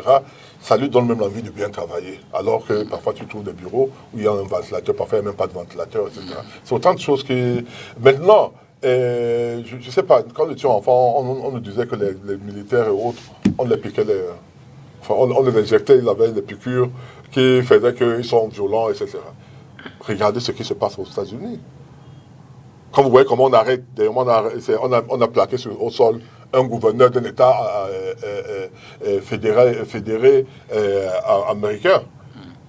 Il était, parce que les Noirs, on l'a plaqué par sol, il devait entrer, c'est-à-dire avec une violence inouïe. D'accord. On peut se rendre compte qu'après que c'était un gouverneur. C'est-à-dire que c'est comme si les gendarmes, les militaires, la formation qu'on leur fait, c'est les formations qui doivent les amener à être violents, à ne pas se maîtriser. Et je pense que ça également, on doit pouvoir... et je terminerai en disant, s'agissant du Cameroun, il faut quand même avouer, et ça c'est une réalité, qu'on sanctionne beaucoup ces policiers et ces gendarmes ripoux. D'accord. Vraiment, les sanctions... Jean-Jacques, comment éviter encadrer tout cela pour... Maître a évoqué quelques pistes sur les conditions de vie. Ce n'est pas une raison pour expliquer ce qui se passe. Je pense que la prison de Nouvelle, il y avait un rapport, elle était faite pour, je crois, 700 personnes à peu près, comme ça. Là. Aujourd'hui, il y a environ 3000 de poussières. 4000. Il y a une prison qui est prévue à 17, à 19, voilà, qui n'a jamais vu le jour. Je pense qu'il y a comme ça autant de choses que l'État peut aussi faire un effort pour arriver à, n'est-ce pas, améliorer les conditions aussi, même des mises en cause. On n'a pas dit que ceux qui commettent des petits délits, des crimes, doivent être sanctionnés. Non. Quand vous faites... Bennett a Piper, son nom, avait dit que la prison n'est pas un hôtel 4 étoiles. Quand on va en prison, c'est pour souffrir, pour ce qu'on a fait. On ne part pas en prison pour regarder la télé et lire un journal. Non, on part pour payer la dette à la société. Parce qu'on rend la justice au nom du peuple camerounais. Donc quand on y va, c'est pour payer quelque chose qu'on n'a pas fait. Et cela ne veut pas aussi dire que quand on y va, on doit sortir 2 fois beaucoup plus malade que quand on y est entré. Donc je pense que l'État doit penser à cela. C'est un problème. Même tout à l'heure, évoqué le continent américain qui a la culture anglo-saxonne. J'avais voulu circonscrire ça dans un problème presque francophone. J'aime toujours un peu le comparer, hein, parce que j'y suis régulièrement. C'est aussi les mêmes problèmes qu'on rencontre là-bas. Les problèmes de surpopulation carcérale, les problèmes de conditions inhumaines dans des cellules, les conditions d'absence des psychologues près de ces personnes qui sont amenées à voir des autres personnes. Donc je pense que peut-être la mise en place d'un observatoire des prisons pour essayer de passer régulièrement, accompagné peut-être avec les organisations comme celle de Franck ici, pour pouvoir relever. Vous savez, c'est après la sortie, il y avait un homme d'affaires en France. Juste une seconde, je vais te raconter une anecdote, elle est réelle. Celle d'un magistrat qui s'est retrouvé dans une cellule parce qu'il est venu contrôler les cellules à Yaoundé. Que s'est-il passé? Mais il est venu, c'est son travail, les procureurs doivent contrôler les cellules. Même les prisons, ils ont le droit d'aller vérifier. Il a été confondu ou alors... Oui, non, il est venu, il a dit que les procureurs, il veut contrôler les policiers qui étaient là, je ne sais pas, le gars lui a foutu dans la cellule. Ah, c'est là que je dis, tu veux dire que c'est juste une anecdote. Oui, donc il y a donc comme ça une série de choses qu'on doit mettre en place. Tu sais qu'on ne peut pas aussi dire que tout est mauvais aussi au pays. Tu comprends que les frères qui les autres sont au taquet pour élever un certain nombre de choses. Peut-être j'espère que vous ne serez pas victime parce qu'en France... Non, ça c'est droit aussi. Non, je sais que c'est normal de relever. C'est normal de relever. On est là pour tendre les améliorations. Oui, c'est à travers ces rapports que nous voyons un certain nombre de choses qu'il faut améliorer. Donc je pense qu'il y a des choses à faire. La mise en place d'un observatoire, tu vois, des prisons qui passent. Ça se met toujours après un incident. Vous voyez que beaucoup de choses se mettent en place quand on se rend compte que quelque chose de négatif s'est passé. Et ça attire l'attention. Le plus souvent, c'est quand ça atteint au sommet de l'État qu'on se rend compte que donc, ça peut aussi nous arriver. Donc essayons d'améliorer un peu les conditions. Voyez-vous, c'est quand certains hauts dignitaires ont pris les quartiers dans les prisons, qui se sont rendus compte que les conditions que les autres vivent sont quand même très, très difficiles. Regardez un peu les images de monsieur le ministre de la Santé de l'époque, Olanguina, qu'on a montré avec son manteau. Les gens se sont rendus compte que la prison est difficile. C'est un effet psychologique. Donc, ces Camerounais qui ont en charge les citoyens qui commettent des crimes, vraiment, je pense qu'un accompagnement psychologique, des séries de formations, la mise en place d'un observatoire des prisons peut permettre à ce que, vraiment, qu'on essaie un peu de lever tout cela et améliorer, n'est-ce pas, les conditions de vie des uns des autres. D'accord. Ambroise Somba. Oui, en guise de proposition, comme je l'ai indiqué tout à l'heure, moi je me fonde juste sur la loi parce que Isna disait, mon Dieu, c'est la loi, je n'en ai pas d'autre. Il faudrait que les uns et les autres maîtrisent les lois. Parce que quand on maîtrise la loi, cela donne quand même pour effet qu'on ne peut pas traiter le vis-à-vis n'importe comment parce qu'on reconnaît qu'il a des droits. Vous allez vous rendre compte qu'aujourd'hui, nous sommes en train de parler par exemple au cas de la prison. Et vous vous rendez compte que, certes, ce n'est pas un hôtel 4 étoiles, mais vous savez, ce qu'on vous empêche en prison, c'est la liberté d'aller et venir. En réalité, vous devez bénéficier des autres libertés. On a vu un prisonnier qui s'est marié en prison. C'est possible. On peut même, au niveau même de la prison, créer, on l'a souvent vu ailleurs, c'est-à-dire que si M. Somba, disons, est marié et qu'il est emprisonné, on laisse un espace où il peut être avec son épouse pendant un moment. Tout cela, c'est permis dans une prison. Mais la seule chose qu'on vous enlève, qu'on vous ôte, c'est cette liberté d'aller et venir. Ça veut donc dire tout simplement, M. Dupita, que, un, il faut que les uns et les autres s'approprient la loi, connaissent la loi. De deux, qu'on mette en place des stratégies justement visant à contrôler. Vous avez aujourd'hui la Commission des droits de l'homme qui a remplacé le comité. Mais M. Biga parlait tout à l'heure des séminaires, mais il n'y a aucune information. C'est-à-dire que quand lui me le dit, je l'apprends sur ce plateau. Pour dire donc que même quand il faut faire des choses comme ça, il faut communiquer, pour que les uns et les autres... Parce que sur un plateau aussi, il indiquait, et c'est vrai, que quand vous êtes indigent et que vous êtes dans un procès, l'État peut vous offrir un avocat. Vous voyez, c'est des choses qu'on ne connaît pas. Or, il faut communiquer pour que les gens et les uns et les autres sachent que, effectivement, dans ce cas-là, même quand on voit les policiers ou les gendarmes tels réagir à l'écart de la loi, tout cela subissent des formations, des recyclages et que, bon, sur le terrain, les hommes pétris de faiblesses, et comme on peut le savoir, peuvent se laisser aller à des actes répréhensibles. Mais ce que je dis aussi, Dupita, il faudrait qu'on se range dans la logique des sanctions, dans la logique des... Parce que nous sommes dans une impunité qui donne à chacun, à son petit niveau, le pouvoir de faire un peu comme il veut. Surtout que la question, comme je vous l'ai dit tout à l'heure, de l'exercice des libertés fondamentales, c'est par là qu'on juge la capacité à un État, justement, à se ranger dans l'optique de l'État de droit. Donc moi, je pense qu'il faut mettre en place, il faut mettre les lois. Les lois sont déjà là, il faut les faire appliquer, il faut les faire connaître. Il faut organiser des séminaires avec sensibilisation et information pour que les populations et les uns et les autres sachent que tous ces policiers qui sont en route bénéficient d'un certain nombre de recyclages qui leur permettent, comme je vous ai dit tout à l'heure, leur code de déontologie dit par exemple, qui doit maîtriser les droits de l'homme. Alors imaginez-vous un qui a été recruté avec le BPC. Vous voyez, il n'a pas fait les droits de l'homme, donc ce sera difficile pour lui. Ce qui veut donc dire que ces séminaires deviennent donc importants dans le sens de la formation propre de ces autorités qui sont en charge de l'exercice des libertés fondamentales. Franck, ici, on termine avec vous sur la question des propositions.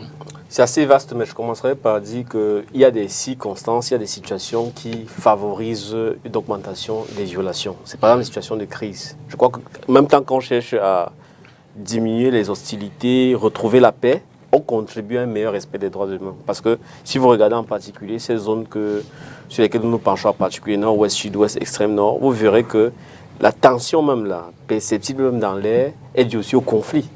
Quand vous êtes dans un environnement où vous risquez votre vie, vous n'avez pas les mêmes priorités toujours à l'esprit que quand vous êtes dans un environnement plus sain. Donc ça, c'est la première chose. Et nous avons simplement rappelé des propositions qui doivent aller vers le sens d'un cessez-le-feu, des mesures de décrispation. Parce qu'au mois de juin, par exemple, nous avons recensé au moins 442 personnes qui ont été arrêtées dans le cadre des rafles, etc., par rapport à la crise anglophone.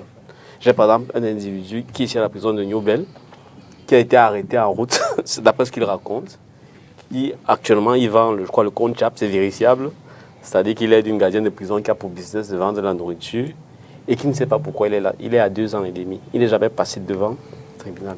Imaginez maintenant sa famille. Donc il y a des mesures de décrispation comme libérer des personnes qui ont été arrêtées en violation de la loi. Parce que c'est même ce que la loi dit. C'est-à-dire que si on vous arrêtait, vous n'étiez pas en flagrant délit, il n'y avait pas un mandat particulier et qu'après une certaine période d'exploitation, il n'y a pas de preuves avérées, il faut vous libérer. Ça, c'est une première chose. La deuxième chose, c'est que je rejoins tous ceux qui parlent de formation. Sauf qu'il faut peut-être revoir la façon dont on forme. Parce que les séminaires qui concernent quelques responsables de haut niveau, voilà, et qui ne concernent pas l'ensemble du corps et qui ne sont pas répétés de façon régulière, ne sont pas toujours efficaces. Nous avons proposé, par exemple, dans ce rapport que non seulement il faut des formations systématiques de tout ce monde-là, et c'est sur des choses simples. Hein. On peut faire des formations de manière à ce que même quelqu'un qui ne sait pas lire l'anglais, le français, comprenne la notion de droits de l'homme, comprenne la loi. Il y a des choses simples comme arriver dans les commissariats, arriver dans les brigades de gendarmerie, avoir sur des panneaux les lois qui sont affichées, le rappel des règles de déontologie qui sont des extraits de leur propre code, c'est-à-dire on n'invente rien, qui sont permanemment avisés là, qui sont des choses qui peuvent faire la différence. Moi, je remarque que si vous mettez par exemple l'ensemble des règles à respecter dans votre bureau pour vos collaborateurs, ça n'a pas le même effet que quand vous leur parlez seulement de temps en temps, vous leur rappelez à l'autre. Et bien sûr, il y a ce qu'on appelle la notion de proportionnalité des réponses. On convient que dans des situations de conflit, la situation est délicate, mais il y a un gros travail qui a été fait au niveau international, au niveau africain, sur comment adapter les réponses, c'est-à-dire les forces de sécurité, dans un souci de mieux prendre en compte les droits humains. Parce que dans des conflits comme les nôtres, qui sont asymétriques, une partie de la population collabore avec des forces qui combattent l'armée. Très tôt, des bavures sont faites. Et comment faire en sorte donc qu'en répondant, on ne transforme pas des gens qui étaient peut-être des neutres en des radicaux. Donc c'est ça tout l'enjeu. Et pour ça, il y a des suggestions concrètes qui sont faites dans le rapport. On va prendre la transition et on va parler de la crise dans le nord-ouest et du sud-ouest, davantage pour essayer d'interroger, apprécier et voir ce que fait la diaspora dans le cadre de cette crise-là. Transition.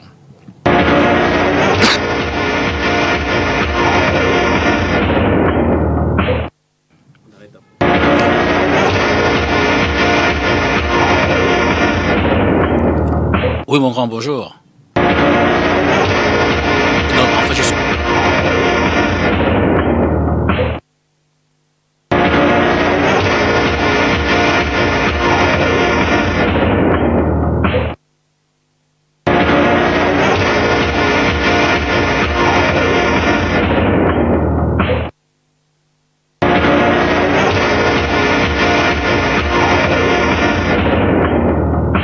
provisoire.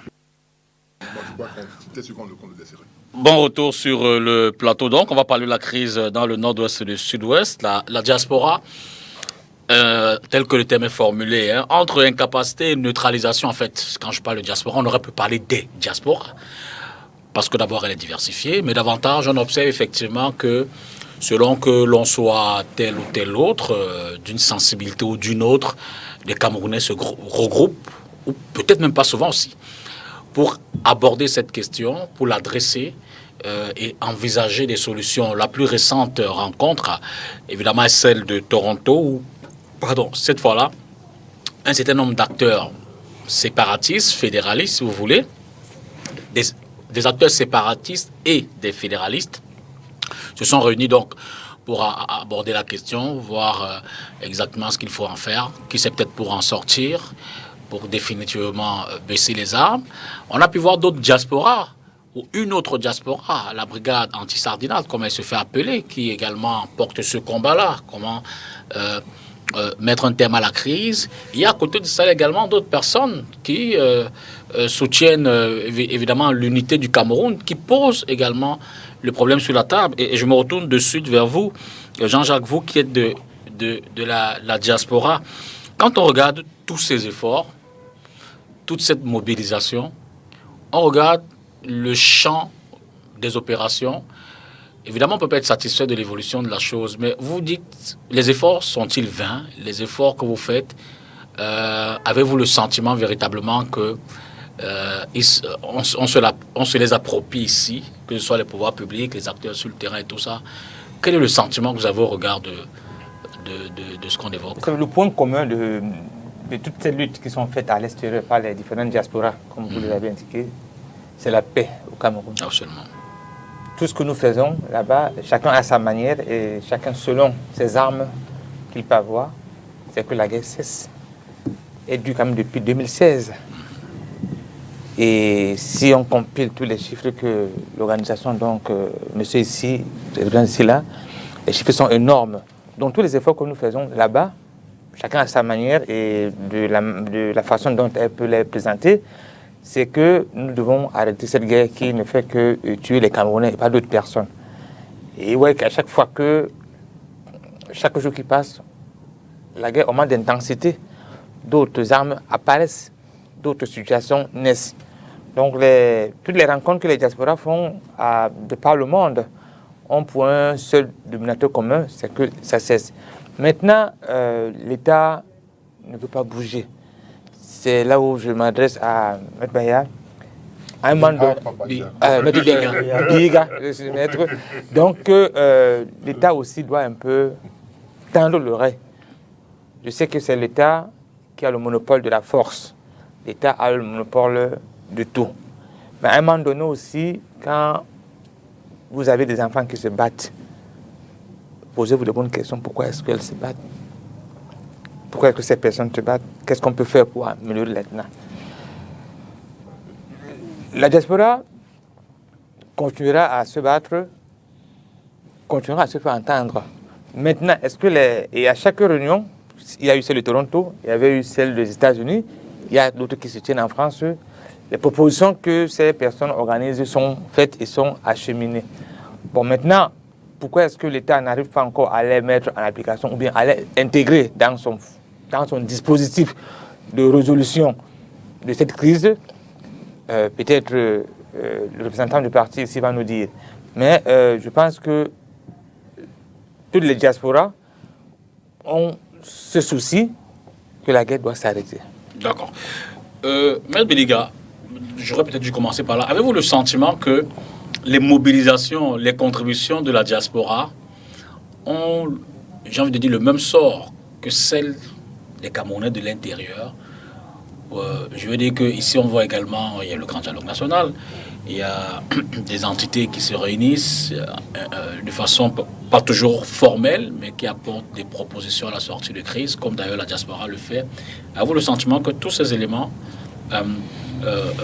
toutes ces propositions qu'on donne au gouvernement ont le même impact, la même...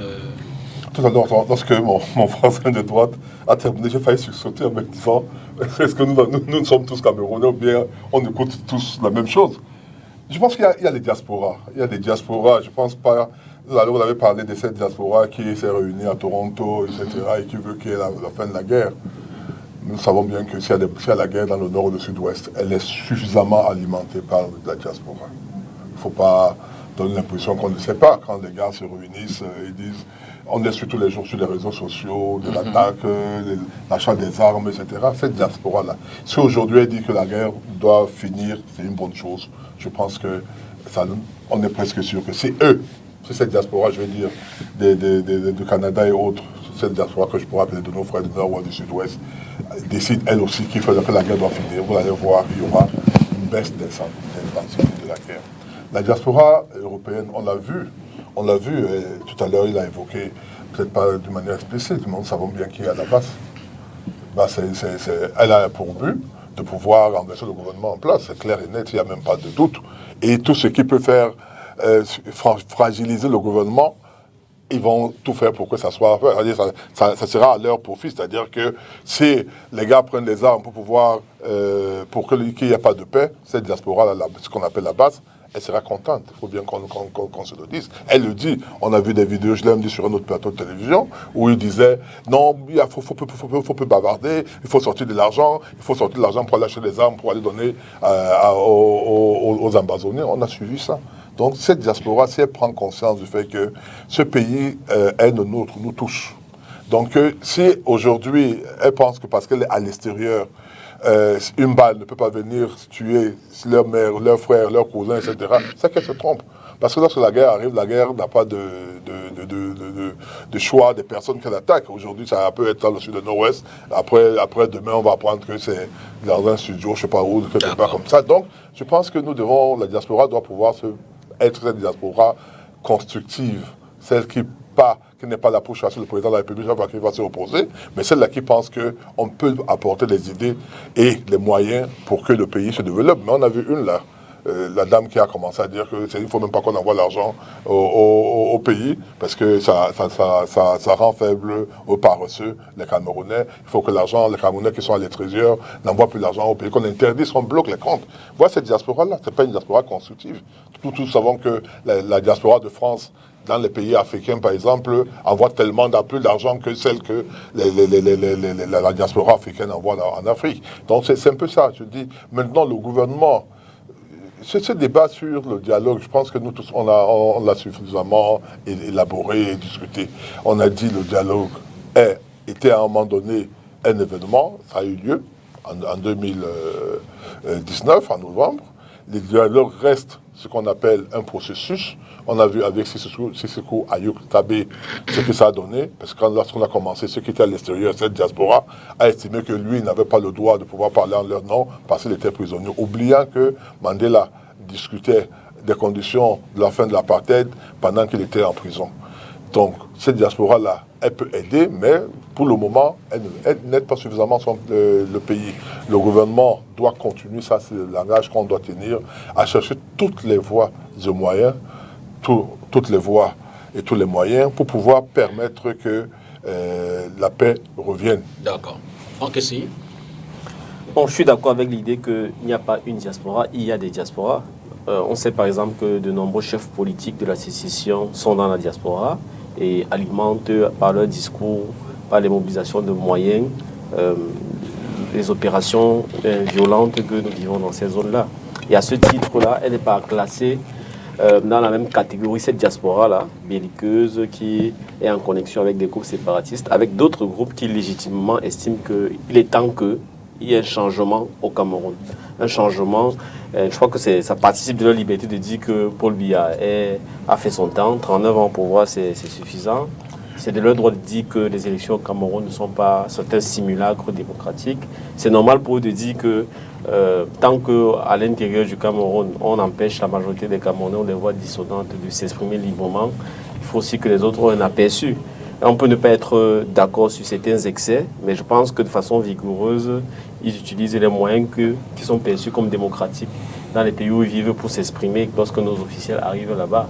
Donc à ce titre-là, moi je ne les condamne pas. Maintenant je dis que cette diaspora-là, c'est une énergie, c'est des ressources, c'est des compétences qui sont insuffisamment mobilisées pour résoudre les problèmes divers, pas seulement les crises que nous avons au Cameroun. Et c'est ça le grand manquement de ce gouvernement. Parce que si vous regardez seulement les questions sécuritaires, les questions liées à la crise dans le nord-ouest et le sud-ouest, vous verrez qu'on a de nombreuses compétences en matière de gestion des conflits qui sont mises à contribution à SCA, au Mali et partout ailleurs dans de nombreux théâtres de conflits. Combien ont été mobilisés? Même quand elles étaient mobilisées, les idées qu'elles ont suggérées, quand vous voyez maintenant les mesures qui sont prises, comment elles sont appliquées, telles que le Grand Dialogue National. Le Grand Dialogue National organisé en 2019 est un défi au bon sens. C'est un défi à l'idée et à la connaissance qu'on peut avoir de la façon dont on gère les processus de crise sociopolitique. Parce que, comment vous expliquer qu'il y a un dialogue où on ne commence pas par s'entendre avec les différentes parties prenantes sur le périmètre des discussions, sur la modération, sur les mécanismes, les thématiques, sur les mécanismes de délibération, tous les manuels de gestion des conflits. Et on a de nombreux Camerounais qui sont des experts de ces questions, qui enseignent dans toutes les universités, sur tous les continents, vous disent que mais ça, c'est quoi ça? Donc c'est en ça que cette multiplication de simulacres-là, ces faux semblants-là, qui entretiennent la crise-là, c'est ça qui radicalise aussi certains esprits. Et je dis donc que, oui, rejeter peut-être la diaspora qu'on peut considérer comme dangereuse, excessive, et qui a une responsabilité dans les drames que nous vivons là, mais regardons de près aussi et valorisons ceux qui ont des propositions sérieuses. Nous, par exemple, dans le cas de Stand Up, nous sommes en relation depuis plus de 4 ans avec la Cameroun Patriotic Diaspora. Donc, vous avez reçu ici certains des leaders. Vous verrez que ils n'ont que des propositions qui sont dans l'ordre constitutionnel, dans l'ordre du faisable, qui sont très raisonnables, mais qui les écoutent. Ils ne sont pas écoutés déjà au niveau des représentations diplomatiques en Allemagne, en France, etc. Encore moins écoutés ici. Dans un moment, quand vous-même en tant qu'État, vous n'écoutez pas les modérés, entre guillemets, ça veut dire que vous privilégiez l'expression des radicaux, des extrémistes. Moi, j'écoute M. Njokla, il ne m'a pas l'air d'avoir le profil des leaders de la base. Je pense qu'ils partagent avec eux le souci de voir le Cameroun tel qu'il est exprimé changer. Mais pourquoi est-ce qu'on l'a écouté? Est-ce qu'on l'a écouté? Dans un moment, la meilleure façon d'être pris au sérieux, je parle de nos dirigeants, c'est de donner la place à ceux qui estiment être des modérés, des républicains, et d'appliquer véritablement les solutions de bon sens qui s'imposent. Ambroise Somba. Monsieur Dipita, cette guerre peut s'arrêter si la volonté étatique se manifeste. Si l'État du Cameroun décide que cette guerre s'arrête demain, elle va s'arrêter. Nous avons engagé une voie du dialogue qui a peut-être montré ses limites. Il faut engager la voie de la négociation. Et je suis tout à fait d'accord. Vous vous rappelez, le président de la République au piédestal des Nations Unies disait « Nous sommes un mangeant de la paix ». Donc on peut manger la paix parce qu'on ne va pas attendre que 100 000 morts tombent pour qu'on essaie de prendre des mesures qui s'imposent. Regardez aujourd'hui, nous sommes sur le sujet relatif à l'apport de la diaspora. Quand vous allez au ministère des Relations extérieures, vous allez vous rendre compte qu'il y a juste un service qui évoque de la question de l'ouverture de la diaspora et tout. Mais il y a tout un ministère, par exemple, au Sénégal. Vous voyez, c'est une reconnaissance aussi pour amener les gars, parce que vous avez vu lors du Grand Dialogue, on a très bien vu, on les a invités, ils ont même fait un don, je crois, de 2 millions pour essayer de démontrer leur participation. Mais après cela, qu'est-ce que cela a donné par la suite? Pouf, ils sont entrés dans un silence sépulcral. Donc c'est pour dire quoi? C'est pour dire que cette diaspora que nous avons aujourd'hui, qui est d'ailleurs une diaspora éparpillée, parce que quand on va aller vers le sens de la résolution d'un conflit comme celui-ci qui est en train de faire du mal aux Camerounais, il y a quand même cette nécessité de mutualiser les forces. Si les membres de la diaspora qui sont éparpillés pouvaient se mutualiser et faire des propositions en termes justement de résolution de sécurité, moi je pense qu'on les prendrait encore de plus en plus en compte. Mais le seul fait qu'on voit qu'au sein de cette diaspora, il y a celle qu'on estime être une diaspora, comment dire, belliqueuse, surtout à l'endroit des institutions camerounaises, ça fait de sorte que cela jette du discrédit sur l'apport que la diaspora peut apporter. Vous avez vu à Toronto, au Canada, les membres ne se sont pas entendus. Et d'où votre sujet, incapacité ou neutralisation. Parce que il y avait donc, parmi les membres qui se sont retrouvés, il y avait des radicaux qui estimaient qu'il faut poursuivre dans l'option de la guerre, de la crise. Et d'autres disaient non, le temps est plus que jamais arrivé d'arrêter cette sale guerre, parce que c'est une sale guerre. Et vous voyez donc qu'à partir de là, si déjà une diaspora comme celle-là peut se retrouver et qu'on n'en sort pas avec des solutions convaincantes, ça veut tout dire. Moi, je pense que la résolution de cette crise, M. Dipita, est chère aux compétents des autorités politiques. Parce que la crise a pris justement des envolées politiques dont la résolution ne peut être que politique. Parce que si vous voyez aujourd'hui, on a eu le grand dialogue national. La seule chose qu'on tire de ce grand dialogue national aujourd'hui, c'est la mise en place du test sur la décentralisation. En dehors de ça, les autres recommandations sont restées lettres mortes. Et ça fait donc de sorte qu'aujourd'hui, on s'interroge sur la capacité justement de l'État à vouloir absolument régler cette crise qui fait tant de mal au Cameroun. Franck, rapidement pour dire que à système de gouvernance constant, à politique publique constante, on ne va pas y arriver. Et je pense que on a un enjeu où des gens adhèrent à un rêve funeste. Entendez-vous par système de gouvernance constant, politique publique constante? Parce que pour moi, si par exemple, même en étant dans un État unitaire centralisé, les gens avaient les routes, le respect de leur identité, de leurs droits à exister, je crois qu'on difficilement on serait arrivé à cette situation. Donc il faut comprendre que les insuffisances actuelles, qui ne justifient pas tous les excès, et la guerre alimente, contribue à ça. Donc une des leçons que nous devons tirer collectivement, et surtout pour les dirigeants, c'est de dire que la gouvernance doit s'améliorer, le système, c'est-à-dire ce qu'on appelle la forme de l'État, le nature de l'État, doit être modifié de manière à mieux prendre en charge. Parce que l'idée, on ne se bat pas seulement contre les séparatistes, mais il y a une idée, il y a un projet, le projet séparatiste. Et pour assécher ce projet séparatiste, il faut regagner les cœurs et les esprits. Et regagner les cœurs et les esprits, c'est quoi? C'est cette stratégie progressive qui consiste d'abord en intégrant qu'il faudra changer quelque chose, se rapprocher des modérés. Gagner les modérés. C'est-à-dire que parmi les modérés, il y a ceux que vous pourrez appeler les fédéralistes ou les partisans de la réelle décentralisation, mais avoir dans la prise en compte des nouvelles idées, aussi une application différente. Rappelez-vous le sultan qui vient de partir. Qu'est-ce qu'il avait dit lors du grand dialogue? Que si dans les 6 mois, ce qui a été décidé ici là n'était pas appliqué, on n'aura rien tiré des leçons, des échecs de toutes ces décennies. Et on voit qu'on est dans quoi? On est dans la même proposition. Lenteur dans l'application des mesures, etc., qui n'ont pas d'impact sur le vécu des populations. Donc, même pour cette diaspora-là, pour isoler la diaspora extrémiste, écouter ceux qui ne sont pas extrémistes au niveau national, pour assécher les bases des séparatistes, écouter et changer la vie de ceux qui ne le sont pas. Alors, oui, maître. Il faut quand même noter une chose. Tout à l'heure, on a dit que lors du dialogue, il y avait une diaspora. Ça veut dire qu'elle existe quand on discute avec une certaine diaspora. Il ne faut pas oublier qu'il y a des forums diaspora qui ont lieu ici.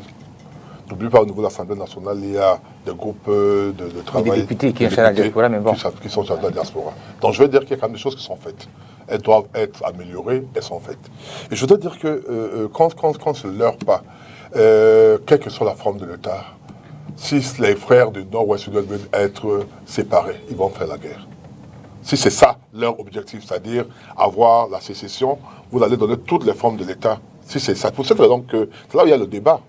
Le débat n'est pas qu'on refuse forcément qu'il y ait un débat sur la forme de l'État, mais qu'il y ait un débat sur la sécession.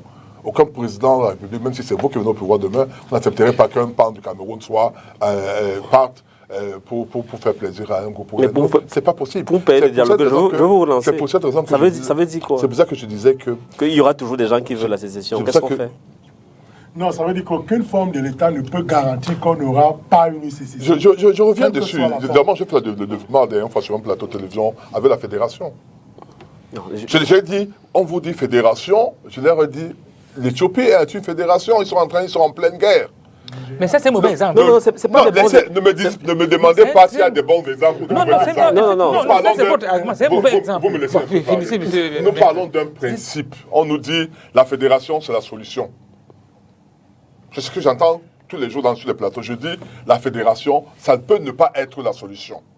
Et je choisis mes exemples. Vous choisissez les vôtres. Je veux parler d'Éthiopie. Je veux parler du Soudan. Je ne veux même pas du Nigeria avec les MEN, Movement of Emancipation of Niger Delta. Ça existe aujourd'hui. C'est le Nigeria, c'est la fédération. Je veux continuer contre une loi. L'Union des républiques socialistes soviétiques, c'est une fédération. Ça a disloqué avec plusieurs États. La Tchécoslovaquie a été une fédération, ça s'est disloqué. La Yougoslavie, alors c'est la catastrophe. Ça veut dire qu'en réalité, le problème qui est important, c'est ce qu'on appelle en droit commercial ou en commerce, l'affection sociétatique, c'est-à-dire le fait de savoir qu'on est ensemble. La volonté de vivre ensemble. Elle peut s'exprimer dans un État unitaire, elle peut s'exprimer dans un État unitaire décentralisé comme le Cameroun aujourd'hui, elle peut s'exprimer dans un État fédéral. Donc, je veux dire qu'il n'y a pas une question de fétiche en disant que le fédéralisme c'est la solution. Un pays comme la France, qui est un État centralisé, en principe, mais il y a des fédérations en réalité, il y a des sortes d'États fédérés. Lorsqu'on parle par exemple le vote qui a lieu bientôt là, en Nouvelle-Calédonie, les régions ou les départements outre-mer, comme on les appelait, ne sont pas administrés de la même manière que l'Île-de-France par exemple. Ça, c'est au-dessus de style qu'on peut trouver dans une fédération ou dans un État centralisé. Le problème, un pays comme la République démocratique du Congo, ce n'est pas un État fédéral, mais dans la pratique, c'est un État fédéral. Avec les ministres provinciaux, avec les députés provinciaux, les sénateurs provinciaux. Mais on n'a jamais dit de parler de fédération. Donc le terme fédération n'est pas forcément la panacée. Maintenant, il y a certains qui parlent de fédéralisme communautaire. D'autres appellent ça le fédéralisme tribal. Vous voyez jusqu'où ça peut aller au niveau de la volonté de pouvoir créer des micro-États, tout simplement parce qu'on estime que l'État central aurait échoué. Voilà un peu ce que moi je dis. Non, voyez-vous, l'État du Cameroun à sa création, les créateurs ont fait un choix de mettre la partie anglophone et garder la partie francophone. L'évolution des relations fait en sorte que les statuts ont évolué. On est quitté de la République fédérale, République unie, après la République du Cameroun. Ça a évolué. On est arrivé à mettre comme ça. À jamais, même s'il y avait quelques petits relents de Salouens qui se réunissaient par moment, mais on n'a jamais connu aussi une velléité. C'est ce qu'ils ont revendiqué depuis 1996. Tout du moins, ce qui a appris à travers quelques manifestations corporatistes comme c'est parti après. Je pense que si depuis la Constitution, donc les amis de Maître ont mis en place en 2016, elle avait été mise en place, l'État unitaire décentralisé, comme ils l'ont appelé. En 1996. Voilà, en 1996. L'État unitaire décentralisé. Vous voyez que son contenu, personne n'a... Le Cameroun, ce qui est particulier et bien au Cameroun, c'est qu'en fait, le contenu est toujours bon. Le contenu de ce qu'ils font est toujours bon. Ça n'a jamais... Comme ce qu'on disait des lois tout à l'heure. Voilà, on n'a jamais remis en cause ce qu'il y a dedans. Mais c'est la mise en place. Vous voyez que si on mettait en place cela, je ne pense pas, comme a dit Franck tout à l'heure, je ne pense pas que si le cinquième de ce qui avait été décidé en 1996 avait été mis en place, on aurait tendu la perche à ses frères de faire de ce côté-là, d'apporter d'autres revendications. Même si peut-être il y avait le mais, peut-être on aurait repoussé... Monsieur Diop, juste une minute. Oui, maître. Vous connaissez l'Espagne avec le problème basque de la Catalogne? Oui. On ne leur a pas donné une part d'indépendance et ils en demandent plus. Je suis tout à fait d'accord. Oui, mais en fait, c'est que nous, on n'a même pas essayé d'arriver à cela. C'est que nous, ce qu'on a reproché à ce gouvernement, c'est qu'ils ont décidé quelque chose en 2016, de commencer à faire quelque chose pour que tout le monde... 96. Oui, en 96, je veux qu'ils reviennent en 96, qui ont commencé à faire quelque chose, mais n'ont pas été à la hauteur de faire ce qu'eux-mêmes ils ont proposé. Donc, du coup, ils ont ouvert une boîte de Pandore à ces camarades-là. Aujourd'hui, ils ont mis sur la table autre chose. Quand chaque chef d'État arrive, il convoque le peuple, soit par référendum, que moi je vais vous proposer ceci. Qu'est-ce que vous en pensez? Il en tire les conséquences. Quand les vainqueurs des 2 dernières guerres ont décidé que, OK, les anglophones ont dit que nous on prend le sud, nord, l'ouest, parce qu'ils sont proches du Nigeria, la France a dit que moi je garde ceci. Le Commonwealth est né, les anglophones se sont ralliés là-bas, nous on a pris la francophonie. Ils ont décidé que la forme de l'État Cameroun va se faire de cette manière-là. Aujourd'hui, le chef de l'État est arrivé, il a trouvé 7 provinces. Il a décidé d'en faire 10. Il pouvait passer par référendum aussi, demander aux Camerounais. Est-ce que vous souhaitez qu'on passe à 10 régions, à 10 provinces ou bien pas? Mais il a laissé la voie référendaire, il a décidé, comme la Constitution le lui autorise, il a créé 10 provinces. Un autre leader peut aussi, comme le nôtre, lui va soumettre aux Camerounais.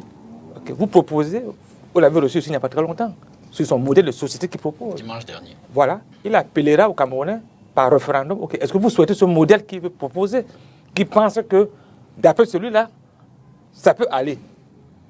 Le cas éthiopien qui est toujours pris par des défenseurs de l'autre côté. Pour vous aider un peu, oui. pour que vous puissiez répondre une fois. Oui. Vous savez ce qu'on appelle le Togoland? Oui. Le Togoland était dans la même situation que le Cameroun et la partie qui est anglophone. Le Togoland est attaché au Ghana. Donc a le même problème, je veux dire, la même histoire coloniale. Un peu comme la partie méridionale Cameroun qui a été au Nigeria. Mais le Togoland demande qu'elle soit détachée, qu'il soit détaché de Ghana. C'est-à-dire que ce n'est donc pas un problème de culture anglo-saxonne, etc. C'est pour ça que j'insiste sur la fête sociétatiste. Donc, je vous donne un exemple précis de personnes qui ont le même passé colonial, mais qui décident à un moment donné de se séparer. Mais non, je sais pourquoi vous commencez, qu'en fait, ce sont les humains qui entraînent ce genre de situation. Ce sont les humains. Vous l'avez répondu. Le cas de l'Éthiopie, c'est quoi exactement? Quand en 91, les 4 grandes ethnies, ils n'étaient même pas 7, les 4 ont décidé de renverser le président qui était là, qui représentait la toute petite ethnie, qui représentait 6% de la population. Quand ils ont renversé ces 4 ethnies-là, mais ces ethnies ont décidé d'appeler quand même cette minorité qui était au pouvoir pendant de nombreuses années pour qu'ensemble qu'on décide de faire. Or, la difficulté, c'est que l'Éthiopie n'a pas gardé l'État central. Voilà d'où partent les problèmes de l'Éthiopie. Allez lire les différents travaux qui ont été faits là-dessus. La difficulté de l'Éthiopie, c'est que l'Éthiopie n'a pas laissé l'État central qui puisse permettre à ce que la rotation qu'ils ont mise en place des pouvoirs puisse se faire. Donc, du coup, lors des élections qui ont précédé le renversement de pouvoir en place, la petite ethnie qui était au pouvoir depuis des années a repris le pouvoir. Mais ayant à sa possession toute la base militaire, a continué à taper sur ceux qui avaient les 3 quarts de la population. La plus grande ethnie, même où est la capitale, Addis Abeba, n'a pas le pouvoir. Donc, quand elle s'allie à les Amaras, les Somalis et autres là, ça ne peut que commencer. Donc, voilà un peu la délicatesse là-dedans. Pourquoi est-ce qu'on n'a pas assez de décisions au Nigeria? Parce que le Nigeria a un État central.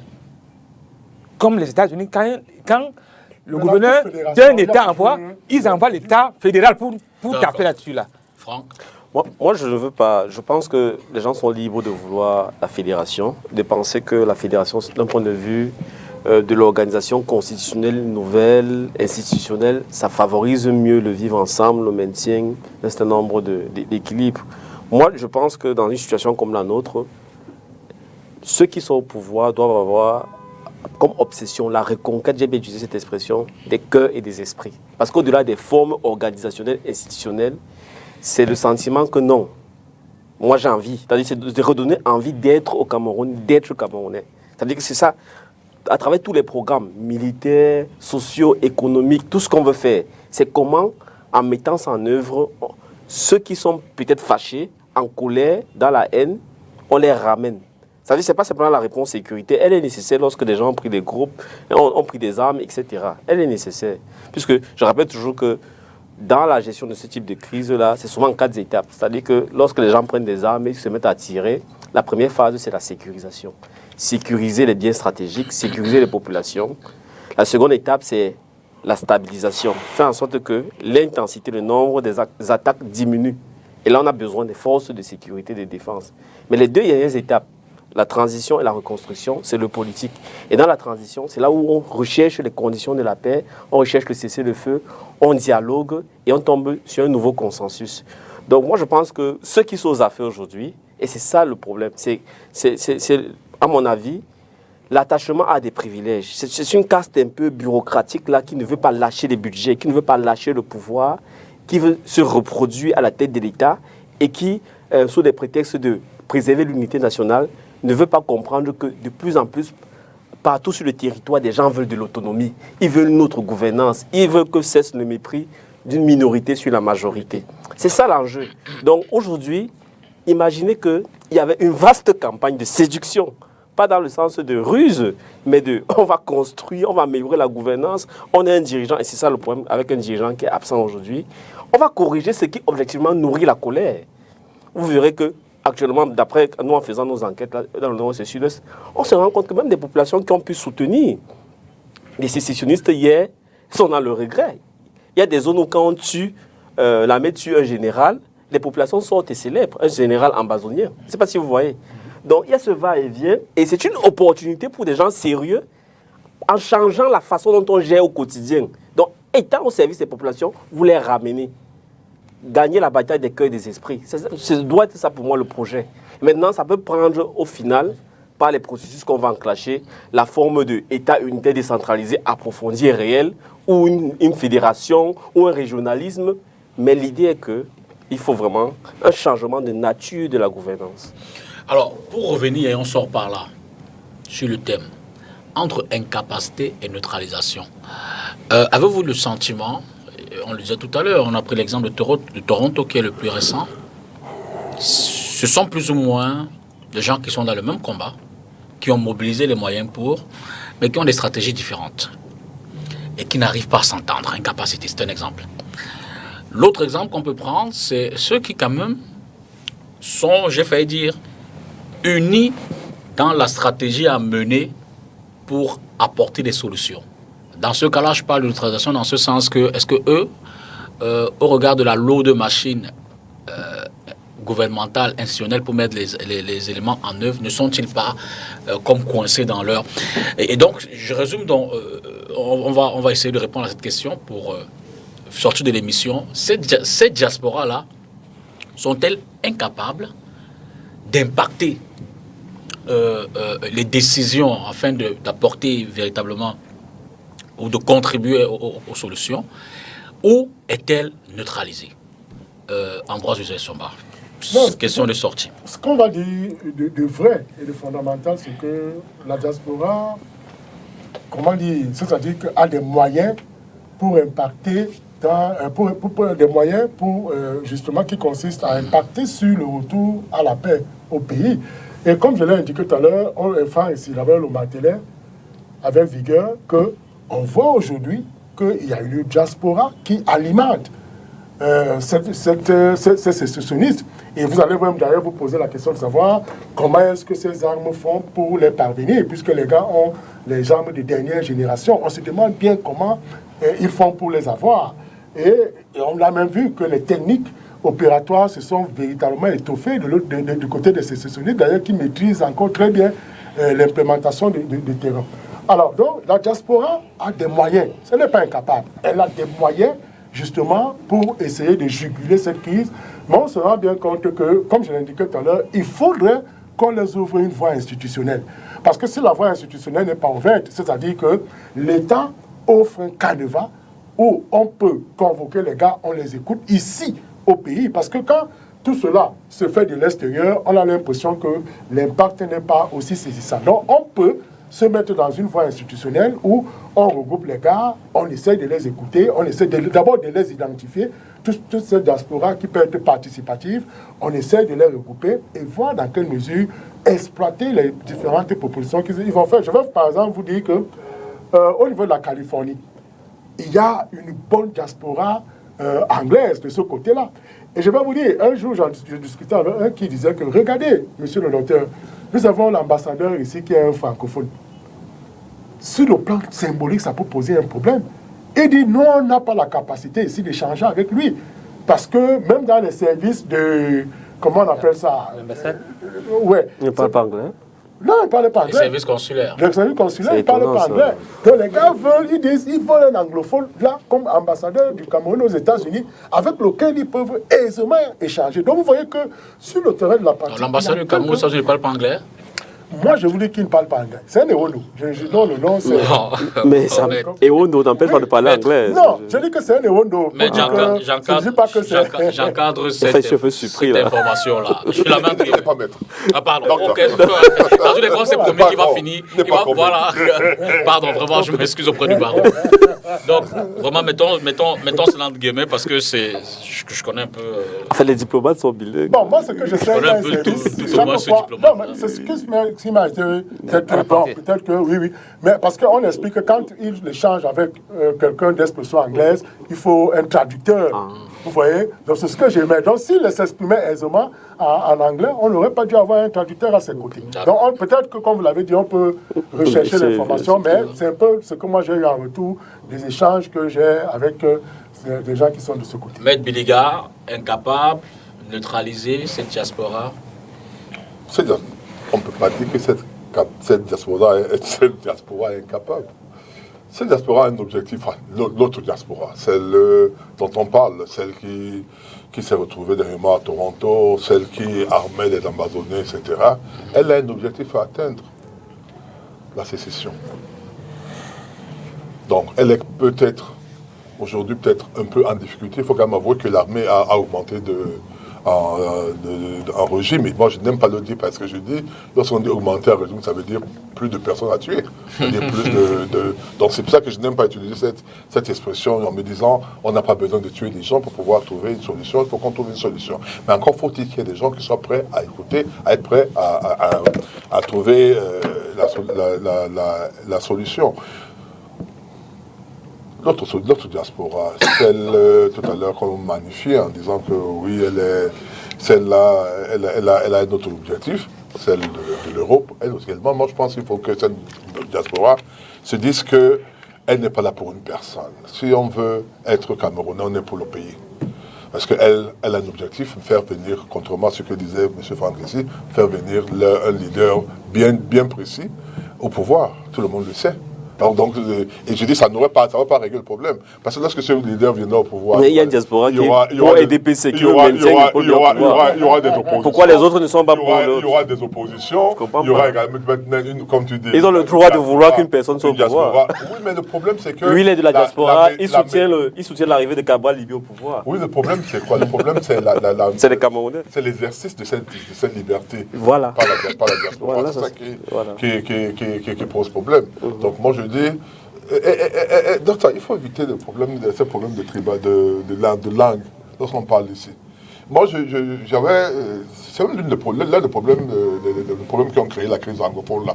Les gars disaient les magistrats qu'on envoie chez nous sont francophones.